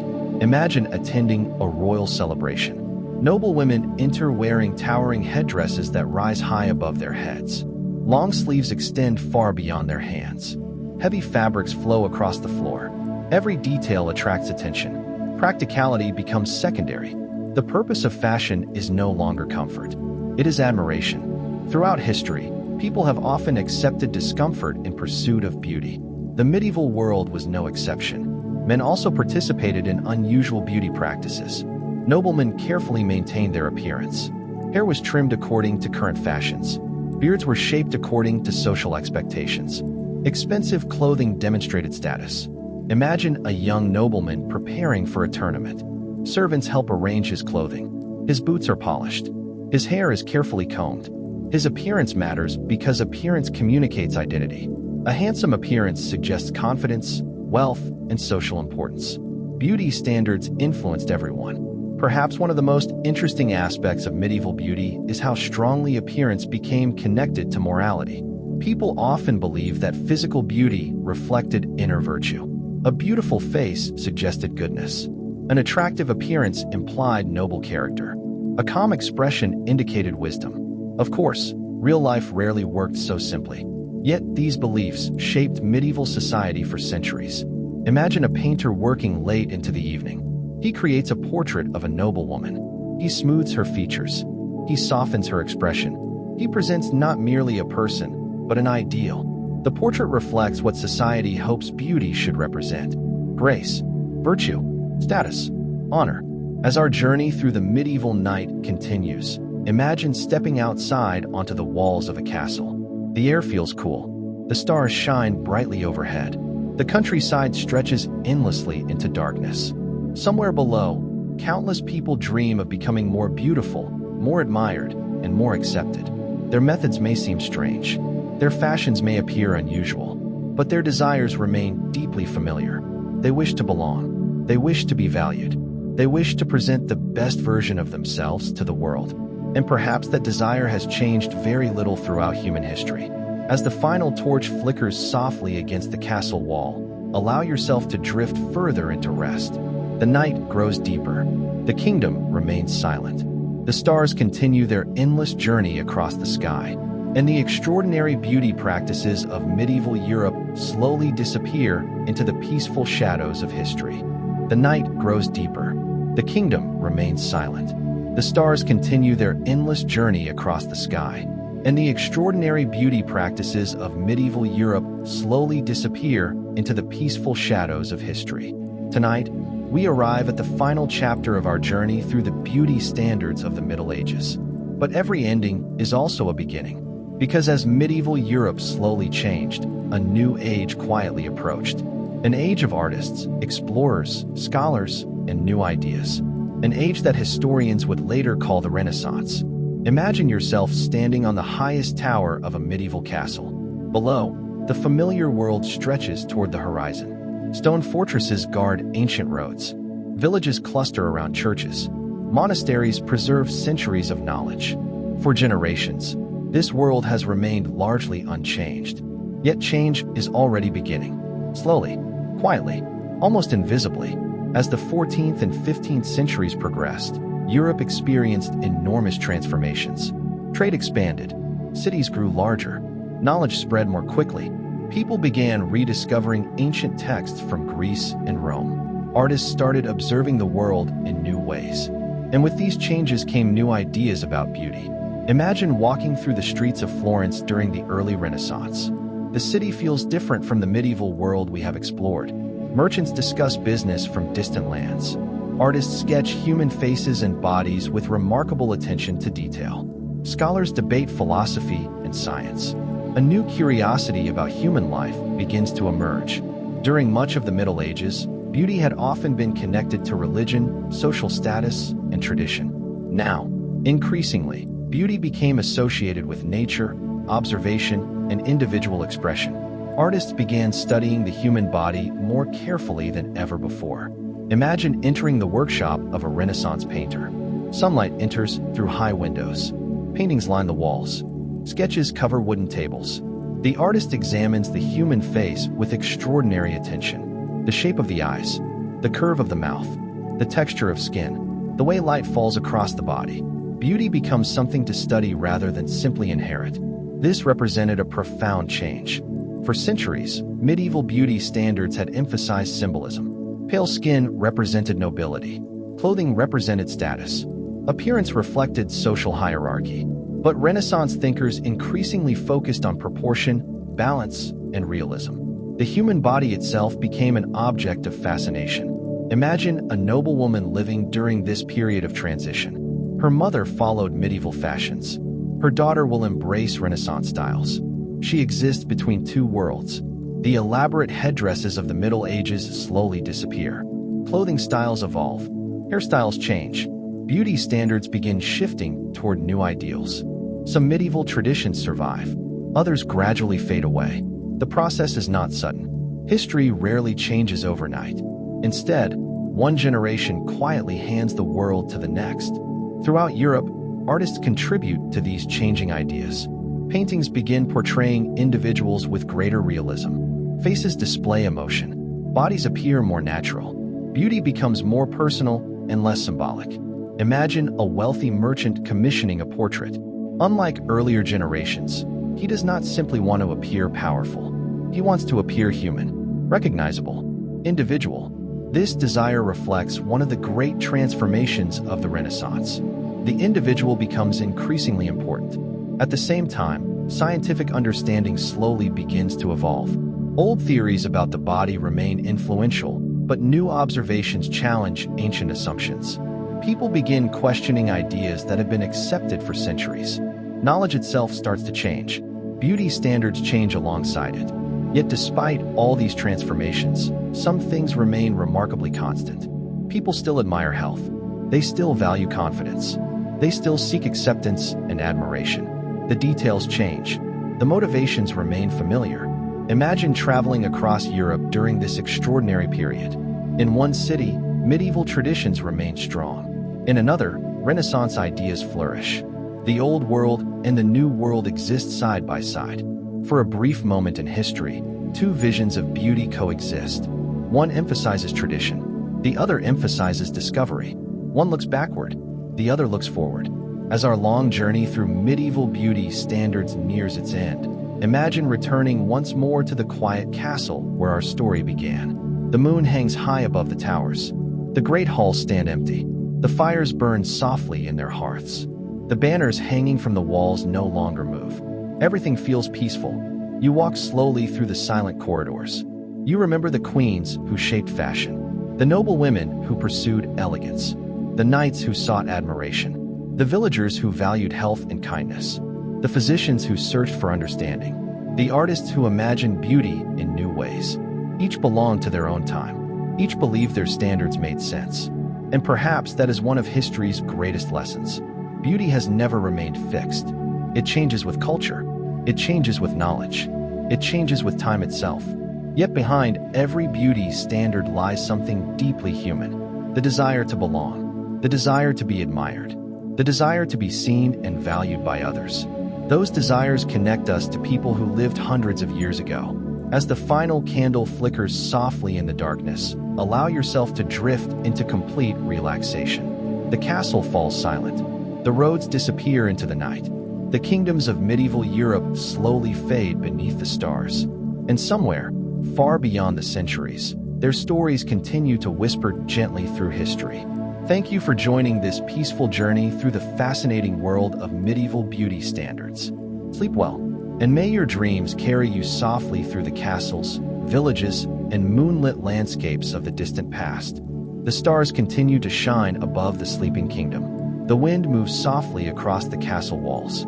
Far below, villages rest in complete silence. The fires in the great halls have almost burned out, leaving only a faint glow beneath the ancient stone arches. Tonight, we continue our final journey through the fascinating beauty standards of medieval Europe. As we have discovered throughout our journey, beauty in the Middle Ages was never simply about appearance. Beauty represented power. Beauty represented wealth. Beauty represented morality. And sometimes, beauty represented hope itself. Imagine walking through a medieval marketplace just before sunset. Merchants are closing their stalls. Blacksmiths finish their final tasks of the day. Children run home through narrow streets. The golden light of evening falls across the faces of ordinary people. Some are wealthy, most are not. Yet all of them live within a world shaped by ideas of beauty. For noblewomen, beauty often required careful preparation. Imagine a lady sitting beside a window inside a castle tower. A servant brushes her long hair. Another adjusts her veil. A polished metal mirror reflects the fading sunlight. Every detail matters. Her appearance reflects not only herself, but also her family, her status, and her place within society. For noblemen, appearance carries different expectations. Imagine a knight preparing for a royal celebration. His clothing is carefully selected. His hair is neatly arranged. His boots are polished. He understands that appearance influences how others judge his character, wealth, and importance. Beauty standards shape the lives of men as well as women. Yet beyond the castles and royal courts, another world exists. Imagine a small village surrounded by fields. The harvest season has ended. Families gather around evening fires. Their clothing is simple. Their hands show years of hard work. Yet beauty remains important here too. A healthy appearance, a warm smile, strong hands, kind behavior. These qualities inspire admiration just as much as silk gowns and precious jewels. Perhaps this is one of the most fascinating truths about medieval beauty. The standards changed according to social class, but the desire to be admired remained universal. As darkness settles over the countryside, imagine entering a medieval church. Candles flicker softly. The air smells of wax and old stone. Colored light filters through stained glass windows. Here, beauty acquires another meaning. Religious leaders often taught that true beauty came from virtue and goodness. Physical appearance mattered, but spiritual beauty mattered even more. Patience, humility, kindness, faith. These qualities were often described as forms of beauty that never faded. Imagine an elderly monk sitting quietly beneath candlelight. His face bears the marks of age. His clothing is simple, yet those around him respect him deeply. His wisdom has become its own kind of beauty. Throughout medieval Europe, people lived with multiple ideas of beauty at the same time. The beauty of youth, the beauty of wealth, the beauty of health, the beauty of wisdom, the beauty of virtue, all existed together. Sometimes they supported one another, sometimes they conflicted, and sometimes they changed entirely from one generation to the next. Imagine a grandmother telling stories to her grandchildren beside a fireplace. She remembers fashions that younger people no longer follow. The hairstyles of her youth have disappeared. The clothing styles have changed. Beauty itself seems different. And yet, human nature remains familiar. Each generation believes its own standards make sense. Each generation creates new ideals. And each generation eventually watches those ideals change. As the moon climbs higher into the night sky, imagine standing once more atop the walls of a medieval castle. The kingdom stretches endlessly beneath you. Forests, villages, monasteries, roads disappearing into darkness. Somewhere below, thousands of people sleep peacefully. Each person carries hopes, fears, dreams, and desires. Each hopes to be accepted. Each hopes to be valued. Each hopes to be seen. Perhaps that has always been the true story of beauty. Not merely hairstyles, not clothing, not cosmetics, but the universal human desire to belong. As our journey through medieval beauty standards slowly approaches its conclusion, the world around us becomes quieter. The torches burn lower. The castle corridors grow silent. The distant sounds of the countryside disappear. Only the stars remain. They shine above the kings, above the queens, above the nobles, above the peasants, above everyone equally. And beneath those same stars, generation after generation searched for beauty in their own way. Some found it in wealth, some found it in power, some found it in faith, some found it in love, and some discovered that beauty existed not in appearance at all, but in the lives they lived and the people they cared for. As the final candle flickers gently in the darkness, allow yourself to drift deeper into rest. The castles become silent. The roads become empty. The kingdom sleeps peacefully beneath the stars. And the beauty standards of medieval Europe slowly fade into the gentle and endless shadows of history. The story may have ended. The candles may have burned low. The castles may have fallen silent. And yet, beneath the endless night sky, history always has one more story to tell. Tonight, as the moon continues its slow journey across medieval Europe, we explore a final question. What would happen if an ordinary person from the modern world suddenly traveled back to the Middle Ages? And perhaps even more importantly, would they be considered beautiful? Imagine that you awaken one morning in medieval Europe. The air feels colder. The sounds are unfamiliar. There are no cars, No electricity, no phones, only the distant ringing of church bells and the soft sounds of animals awakening in nearby fields. You find yourself standing on a narrow dirt road leading toward a small medieval village. As you approach, people begin to notice you, not because of who you are, but because of how you look. In the modern world, we often take our appearance for granted. But in medieval Europe, many aspects of modern appearance would seem unusual. Imagine a medieval villager observing your clothing. The fabric appears strange. The stitching looks unfamiliar. The colors may seem surprisingly bright. Even the way your clothes fit your body might appear unusual. Fashion alone would immediately identify you as someone from another world. Now imagine the villagers noticing your hairstyle. Modern hairstyles vary enormously. Some medieval observers might admire them. Others might find them confusing. Beauty standards depend entirely upon culture. What one society admires, another may not understand. Perhaps the greatest surprise would involve hygiene. Modern people generally have access to regular bathing, dental care, soap, shampoo, and countless other products unavailable during the Middle Ages. A medieval observer might notice clear skin, healthy teeth, clean hair. These qualities were admired then just as they are today. In fact, despite the many differences between our societies, some physical characteristics have remained attractive across centuries. Health, vitality, confidence. These qualities possess a timeless appeal. Now imagine yourself entering a medieval castle. The guards stare, servants whisper. Eventually, you are brought before a noble household. The nobles examine your appearance carefully. Your clothing, your posture, your speech. Everything appears unusual, yet perhaps they would recognize something familiar beneath the differences. The desire to make a good impression, the effort to appear respectable, the wish to be accepted. These experiences transcend time. Imagine explaining to a medieval noblewoman that, in the future, beauty standards will continue changing for hundreds of years. You tell her that one day people will admire styles she has never imagined. You explain that beauty ideals will differ from country to country and from century to century. She might find this surprising, or perhaps she would understand immediately. After all, beauty standards changed during her own lifetime as well. The more we study history, the more we realize that beauty has never been fixed. It moves, it evolves, it adapts.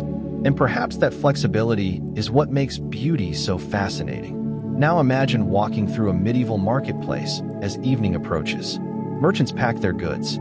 Children run through the streets. Families prepare their evening meals. You observe the people around you. Some wear fine clothing. Others wear simple garments.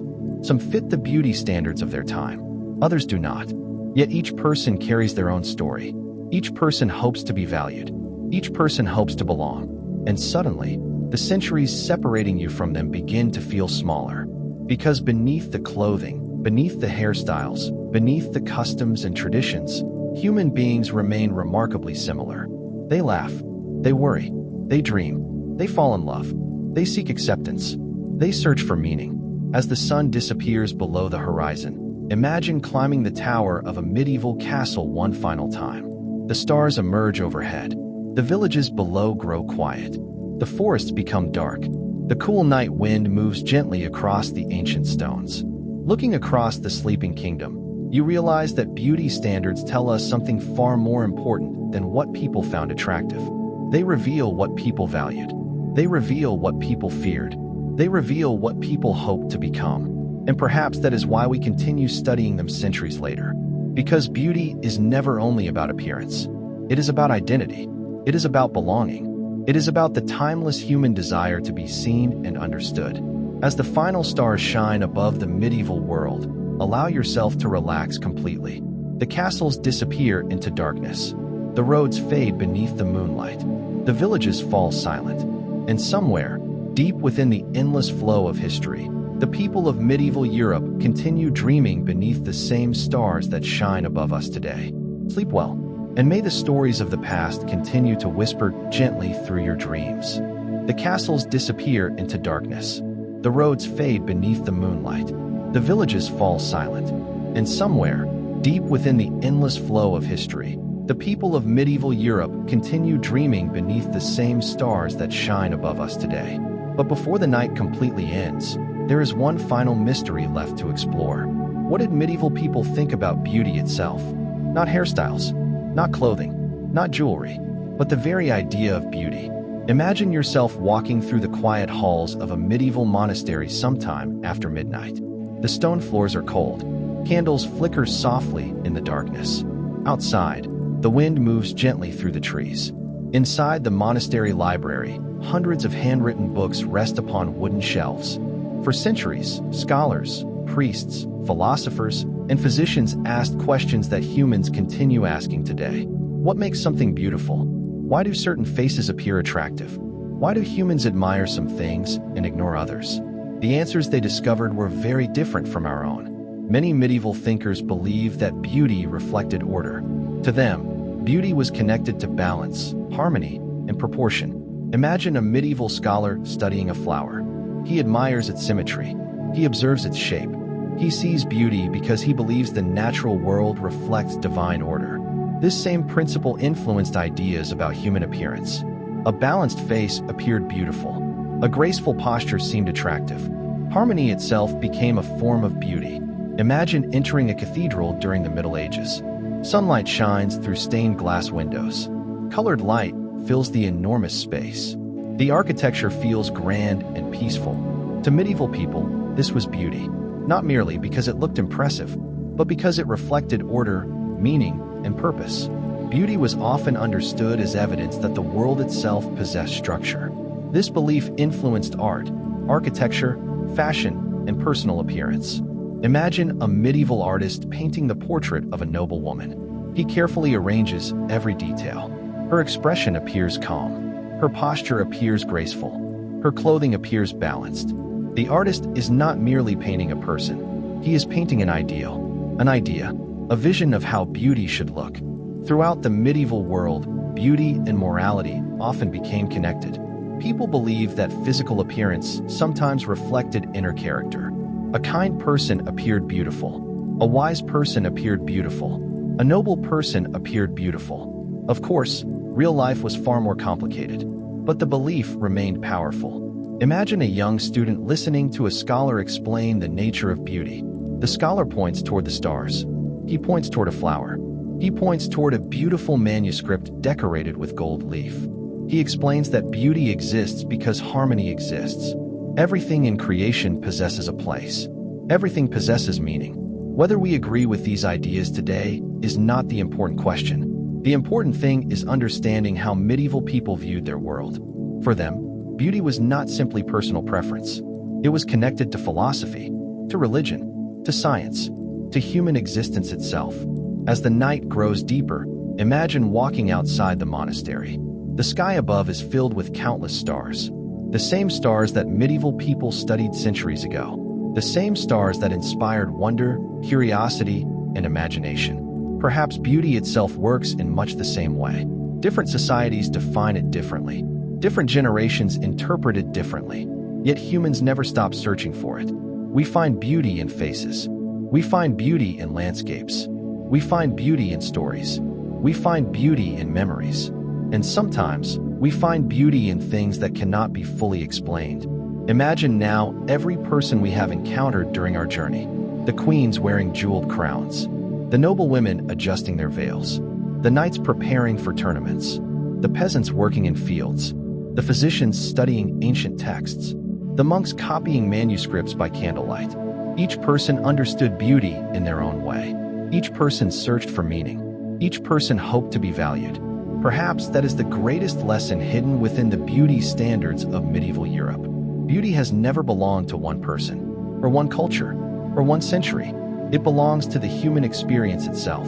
As our journey reaches its final moments, imagine standing once more upon the highest tower of the ancient castle. The entire kingdom sleeps beneath the stars. The forests are silent. The rivers move quietly through the darkness.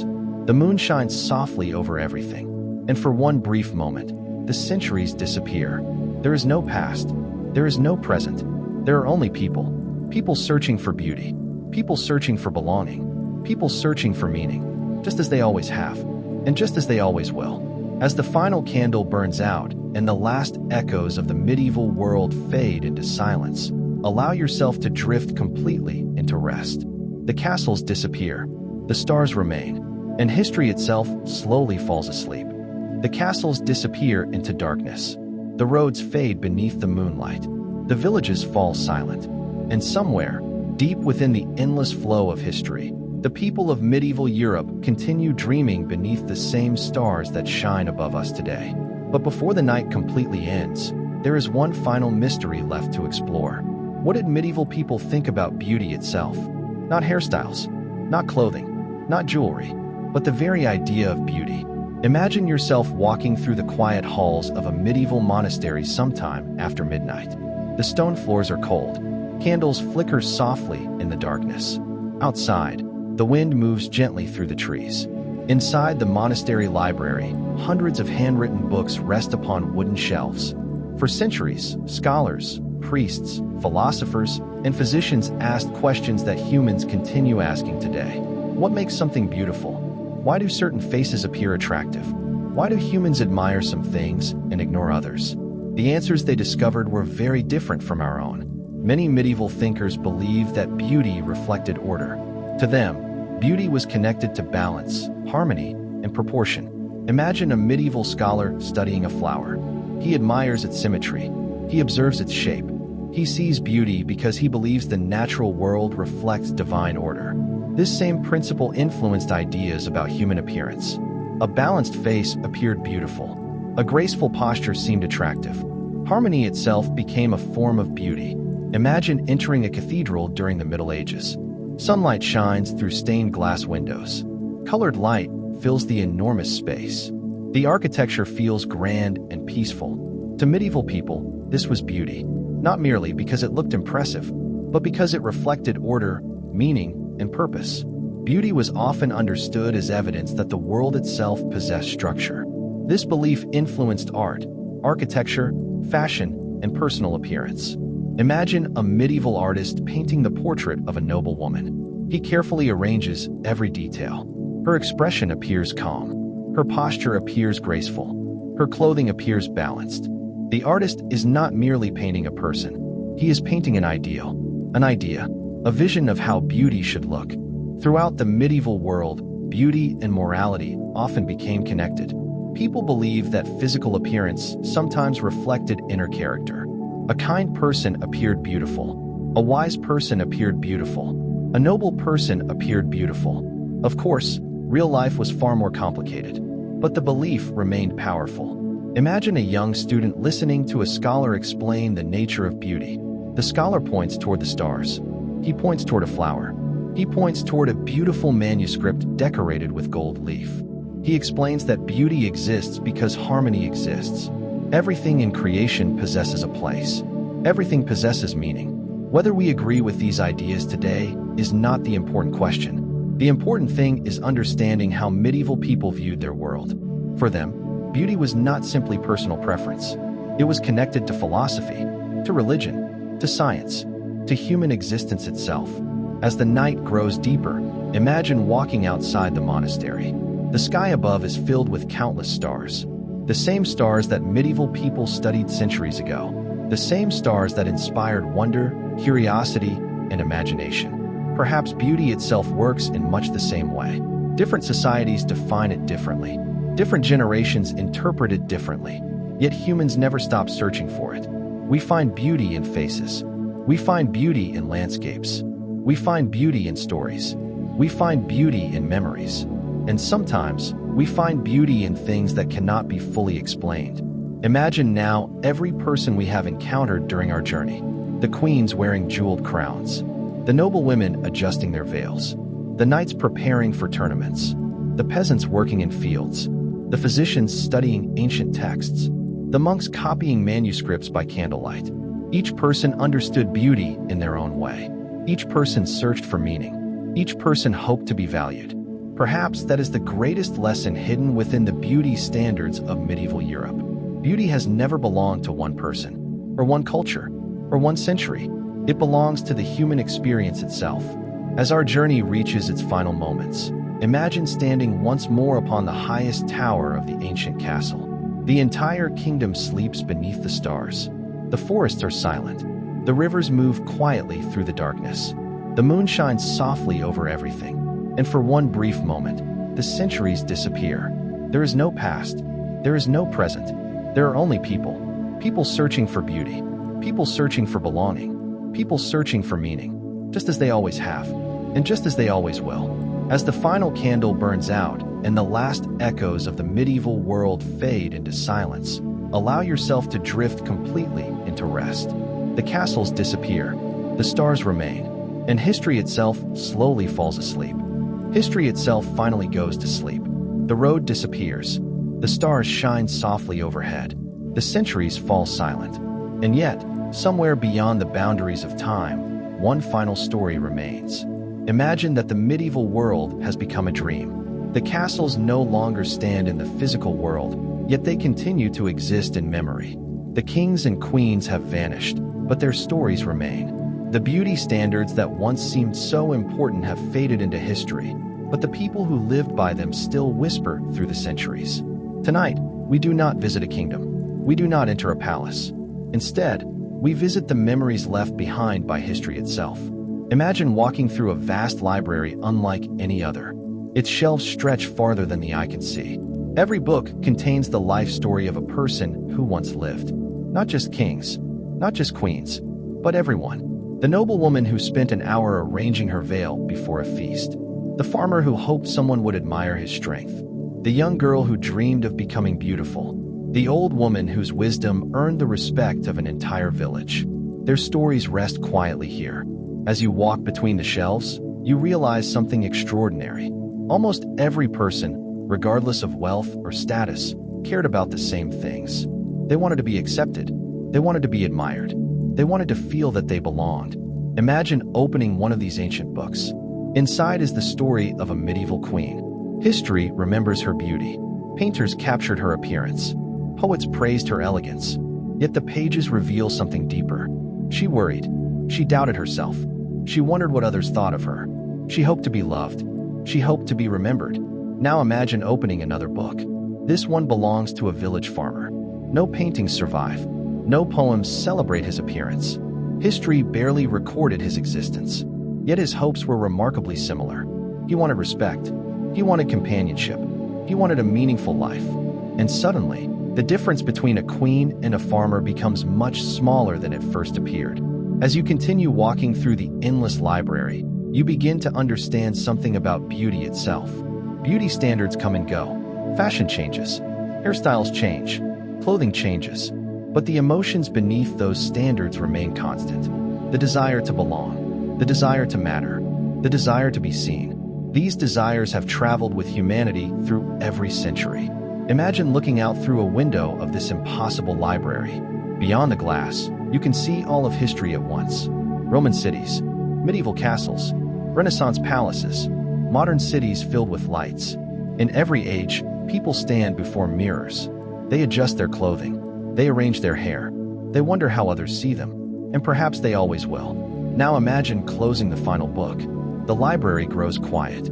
The candles burn lower. The shelves fade into darkness. You realize that the story of medieval beauty was never really about beauty. It was about humanity.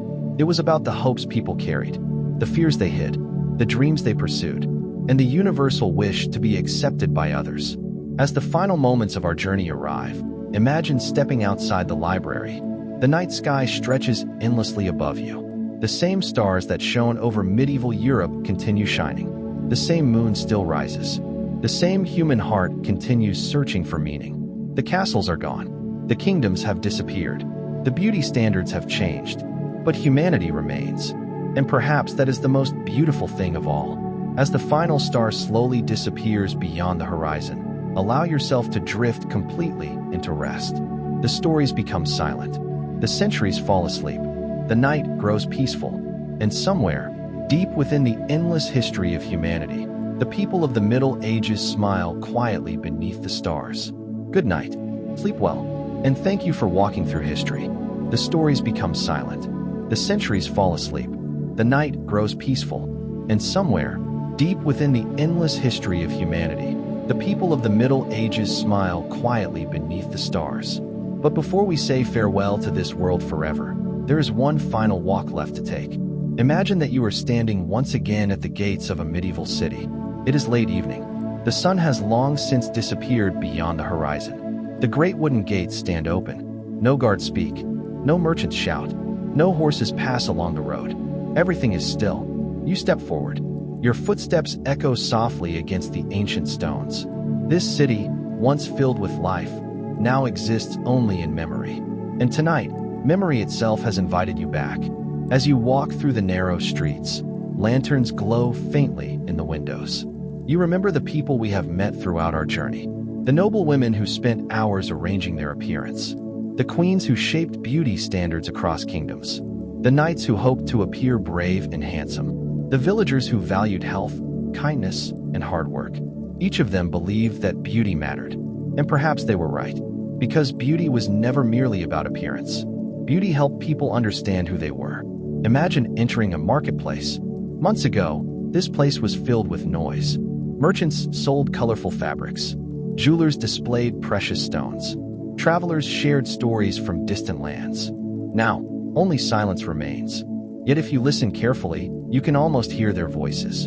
A merchant proudly displaying imported silk.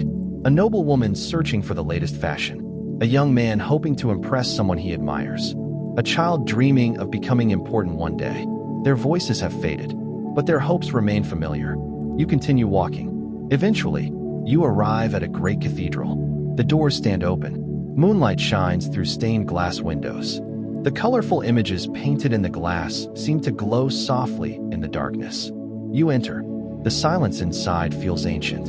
For medieval people, beauty was not found only in faces or clothing. It was also found in music, in architecture, in prayer, in the stars. Beauty existed everywhere they looked. Perhaps that is why their world, despite its hardships, still feels magical to us today. You sit quietly for a moment. The candles have long since burned away. Yet somehow, the cathedral still feels alive. Not because of the stones, not because of the windows, but because of the people who once believed this place was beautiful. Their belief remains. As you leave the cathedral, you begin walking toward the castle on the hill. The road is steep. The night air is cool. Above you, countless stars shine silently. At last, you reach the castle gates. The same castle where our journey first began. The guards are gone. The banners no longer move. The great hall stands empty. You walk through the corridors one final time. Here, queens once prepared for celebrations. Here, nobles discussed fashion. Here, people worried about their appearance. Here, people hoped to be admired. And here, just like us, people try to understand what it meant to be human. You climb the spiral staircase to the highest tower, step by step, stone by stone, until finally, you stand beneath the open sky. The entire kingdom stretches before you. The villages, the forests, the rivers, the distant roads disappearing into darkness. Everything is peaceful, everything is quiet, and suddenly, you realize that the beauty of the medieval world was never really found in crowns, or jewels, or clothing, or fashion. Its beauty existed in its people, in their hopes, in their dreams, in their endless search for meaning. Just like us, the wind moves softly around the tower. The stars continue their eternal journey overhead. And for one brief moment, there is no difference between the present and the past. There are only human beings, living, dreaming, loving, hoping, searching. As the night grows deeper, the castle slowly begins to fade. The villages disappear. The forests vanish into darkness. The roads dissolve beneath the moonlight. The medieval world finally returns to history, but its stories remain. They always remain. And as the final star fades beyond the horizon, allow yourself to drift completely into sleep. The kingdom rests. The centuries rest. And history itself dreams peacefully beneath the endless sky. Good night, and farewell. The kingdom rests. The centuries rest. And history itself dreams peacefully beneath the endless sky. Yet somewhere beyond castles and kingdoms, beyond history and memory, one final dream still remains. Imagine that you are no longer walking through medieval Europe. Instead, you are floating gently above it. Far below, the entire continent stretches beneath the moonlight. Mountains rise from the darkness. Rivers reflect the silver light of the moon. Forests sway softly in the night wind. And scattered across the landscape, countless villages and castles sleep peacefully. From this great distance, something remarkable happens. The differences between people begin to disappear. You can no longer distinguish kings from peasants. You cannot tell noble women from servants. The grand castles and humble cottages appear equally small beneath the stars. And perhaps, in this quiet moment, you begin to understand something important. For centuries, people divided themselves through clothing, through wealth, through beauty standards, through social status. Yet from far above, everyone simply appears human. Imagine slowly descending once more toward the earth. You arrive in a small medieval village. The village sleeps. A dog rests beside a doorway. A candle burns softly in a distant window. Somewhere inside that house, a young woman dreams of becoming beautiful. She worries that she is not attractive enough. She hopes that others will admire her. She wonders what her future will bring. Hundreds of years later, her worries still feel familiar. Now imagine another house. Inside sleeps a young nobleman. He worries about his appearance. He worries about his reputation. He hopes others will respect him. Again, his fears feel surprisingly modern. Perhaps beauty standards have always reflected something deeper than appearance. Perhaps they reflect our desire to be accepted, to belong, to matter. As you continue your journey through the sleeping medieval world, you notice something else. Everyone is asleep. The kings sleep. The queens sleep. The merchants sleep. The farmers sleep. The monks sleep. And while they sleep, all of their titles disappear. All of their wealth disappears. All of their beauty standards disappear. Only their humanity remains. Imagine walking through a royal palace. The king sleeps peacefully. He no longer worries about power. The queen sleeps peacefully. She no longer worries about beauty. The noble families sleep peacefully. They no longer worry about status. In sleep, everyone becomes equal. Perhaps this is why bedtime stories feel so comforting. For a few quiet moments, we are allowed to set aside our worries, just as the people of the Middle Ages once did beneath these same stars. As the night deepens further, imagine climbing one final hill overlooking the entire kingdom. The moon begins its slow descent. Soon morning will arrive. Soon history will awaken again. But not yet. For now, everything remains peaceful. You sit quietly beneath the stars. You think about all the people whose lives we have visited. The queens who shaped fashion. The knights who sought admiration. The villagers who valued kindness. The scholars who searched for meaning. The artists who tried to capture beauty. They are gone. Yet somehow, they remain with us. Because every generation leaves behind its dreams. And dreams, unlike kingdoms, never truly disappear. The wind becomes softer. The stars shine brighter. The world grows quieter still. And finally, you understand the greatest secret hidden within the beauty standards of medieval Europe. Beauty was never really about appearance. It was about hope. The hope of being loved. The hope of being accepted. The hope of being remembered. And that hope has traveled with humanity through every century. As dawn slowly approaches the horizon, allow yourself to drift into complete rest. The castles disappear. The villages fade. The stars begin to dim. The medieval world returns to dreams. And history, at last, falls peacefully asleep. Good night. Sleep deeply. And may the dreams of those who lived centuries ago gently accompany your own. The medieval world returns to dreams. And history, at last, falls peacefully asleep. But somewhere beyond the boundaries of time, beyond memory and imagination, another story quietly waits. Tonight, we travel not to a castle, nor to a village, nor even to a kingdom. Instead, we travel to the place where all history eventually arrives, the world of remembrance. Imagine yourself standing in a vast field beneath an endless night sky. There are no walls, no roads, no kingdoms, only soft grass moving gently in the wind and millions of stars shining above. The air feels peaceful, timeless. As you stand there, you begin to realize that this place contains the memories of everyone who has ever lived. Not their wealth, not their titles, not their beauty standards, only their memories. Imagine seeing the faint outline of a medieval queen walking quietly across the field. She no longer wears her crown. Her jewels are gone. Her elaborate clothing has disappeared. Yet she smiles peacefully, because none of those things were ever truly the most important parts of her life. Nearby walks a farmer. He carries no tools. He no longer worries about harvests or hard work. He too walks peacefully beneath the stars. And suddenly, you understand something remarkable. time eventually removes everything except the human story itself. Imagine thousands of people appearing across the field. Kings, queens, knights, merchants, monks, peasants, children, the rich and the poor, the famous and the forgotten, all standing together beneath the same sky. No one appears more important than anyone else. No one appears more beautiful than anyone else. The differences that once seemed so significant have quietly disappeared, and perhaps they always mattered less than people believed. As you walk through this endless field, you begin hearing distant voices. Not words exactly, more like memories. A young woman hoping someone will notice her beauty. A knight hoping to be admired. A mother hoping her children will be happy. An old man hoping his life has meant something. These hopes echo through every century, and perhaps they always will. Imagine now that you sit beneath a great tree, standing alone beneath the stars. Its branches stretch endlessly upward. Its roots extend deep into the earth. This tree has witnessed every generation. It has watched civilizations rise and fall. It has watched beauty standards change countless times. And yet, through all those centuries, one thing remained constant.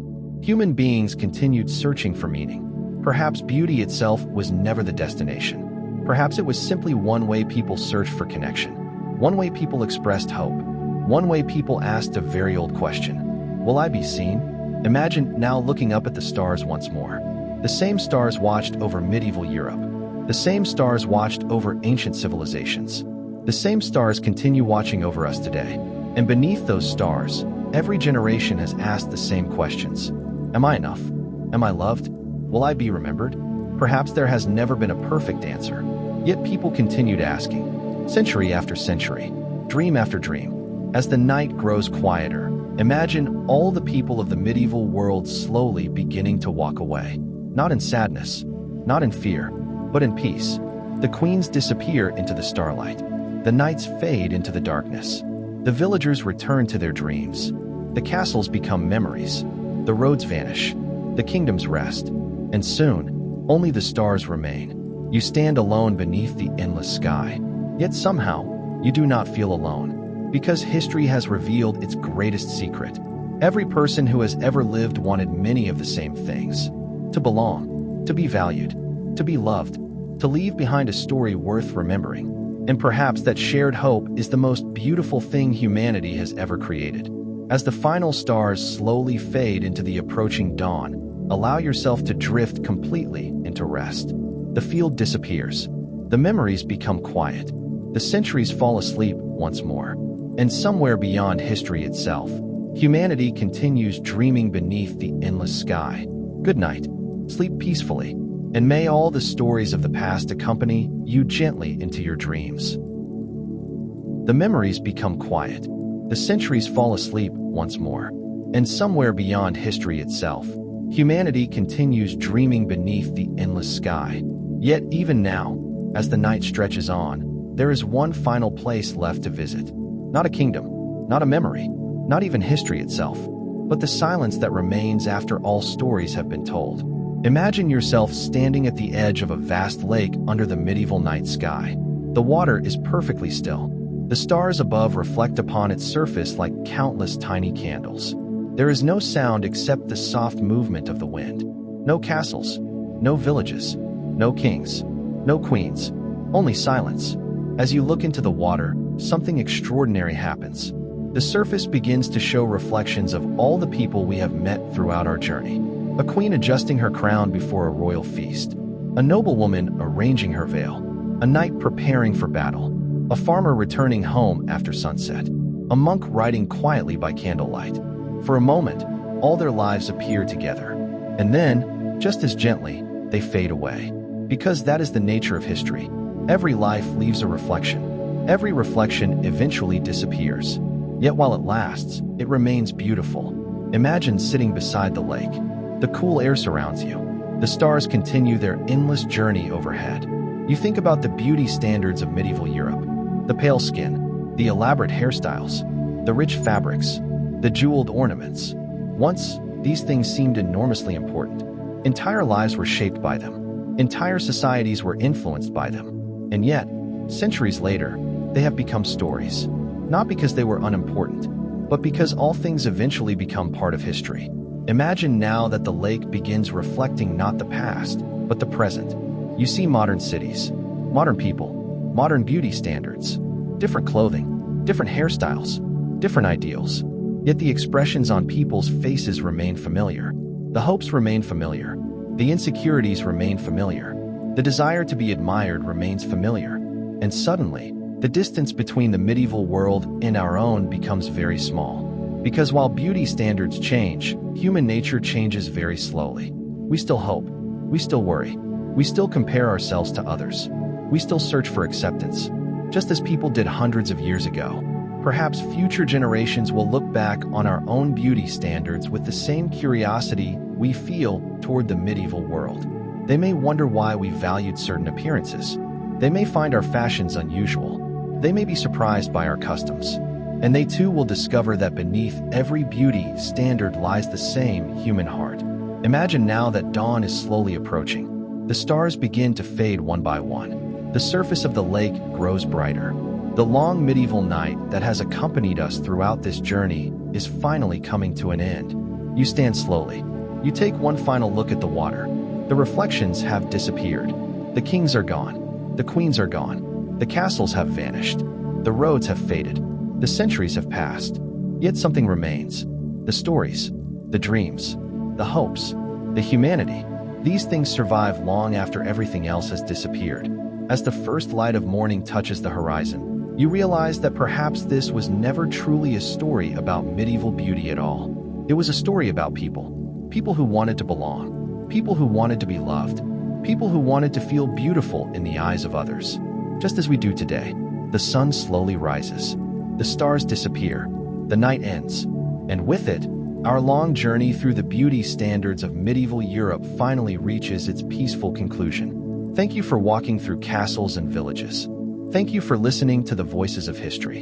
And thank you for carrying their stories forward. Now, allow yourself to rest. The world is quiet. History is asleep. And the dream is complete. Good night. The world is quiet. History is asleep. And the dream is almost complete. As the first light of dawn slowly rises beyond the horizon, let us return one final time to the medieval world we have traveled through together. Imagine yourself standing in the courtyard of an ancient castle.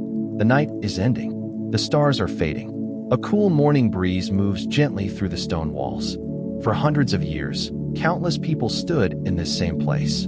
Queens preparing for celebrations. Knights preparing for journeys. Servants beginning their daily work.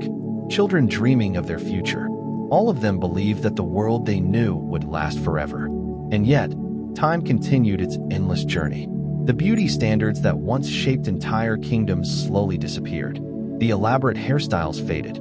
The jeweled crowns were placed into museums. The fashions changed. The customs changed. The world changed. But the people who lived within that world left something behind. Not their clothing, not their jewelry, not even their beauty standards. They left behind their humanity. Imagine walking slowly through the empty castle halls. You remember the noblewoman who worried about her appearance before attending a feast. You remember the young knight hoping to appear brave and handsome. You remember the village girl who dreamed of being admired. You remember the elderly monk who believed that wisdom itself was a form of beauty. Each of them searched for something. Not perfection, not fame, but acceptance, love, belonging. As you reach the great hall, you notice a single candle still burning. Its flame flickers softly. It is the last candle in the entire castle. For a moment, its light illuminates everything we have learned. Beauty changes, fashion changes, history changes, but the human desire to be seen and valued remains eternal. The candle burns lower. The room grows darker, and slowly, gently, the final light of the medieval world begins to fade. Yet there is no sadness in this ending. Only peace, because every story must eventually come to rest, and every journey must eventually lead home. As the last candle finally goes out, the castle falls silent. The kingdom sleeps, and history whispers one final goodnight. The candle has gone out. The castle is silent. The stars have disappeared into the light of morning. And now, our long journey through the beauty standards of medieval Europe reaches its final destination. Imagine yourself standing once more upon the highest tower of the ancient castle. But this time, everything is different. The darkness has passed. The first golden rays of sunrise spread across the landscape. The forests glow softly. The rivers sparkle. The villages awaken. For the first time in our journey, the medieval world is no longer asleep. It is waking up. And perhaps that is the perfect way to say goodbye. You look across the kingdom one last time. You see the castles where queens once set the standards of beauty. You see the villages where ordinary people searched for love and acceptance. You see the monasteries where scholars tried to understand the meaning of beauty itself. And suddenly, you realize that every person we have met throughout history shared the same dream. To be understood, to be appreciated, to be remembered. That dream belongs to every century, and it belongs to us as well. The sun rises higher. The stars disappear completely. The long medieval night that began so many hours ago has finally ended. The castles become distant memories. The roads fade into history. The voices of kings, queens, knights, peasants, and scholars grow quiet. But their stories remain. They will always remain. Because history is not made of stone castles or ancient crowns. History is made of people. People who laughed. People who worried. People who loved. People who dreamed. Just like us.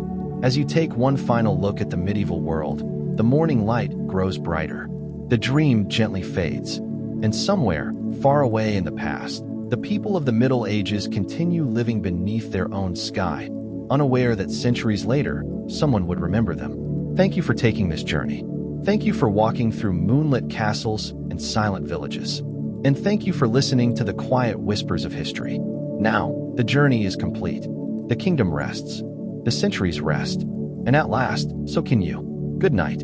Sleep peacefully. And may history always visit you kindly in your dreams.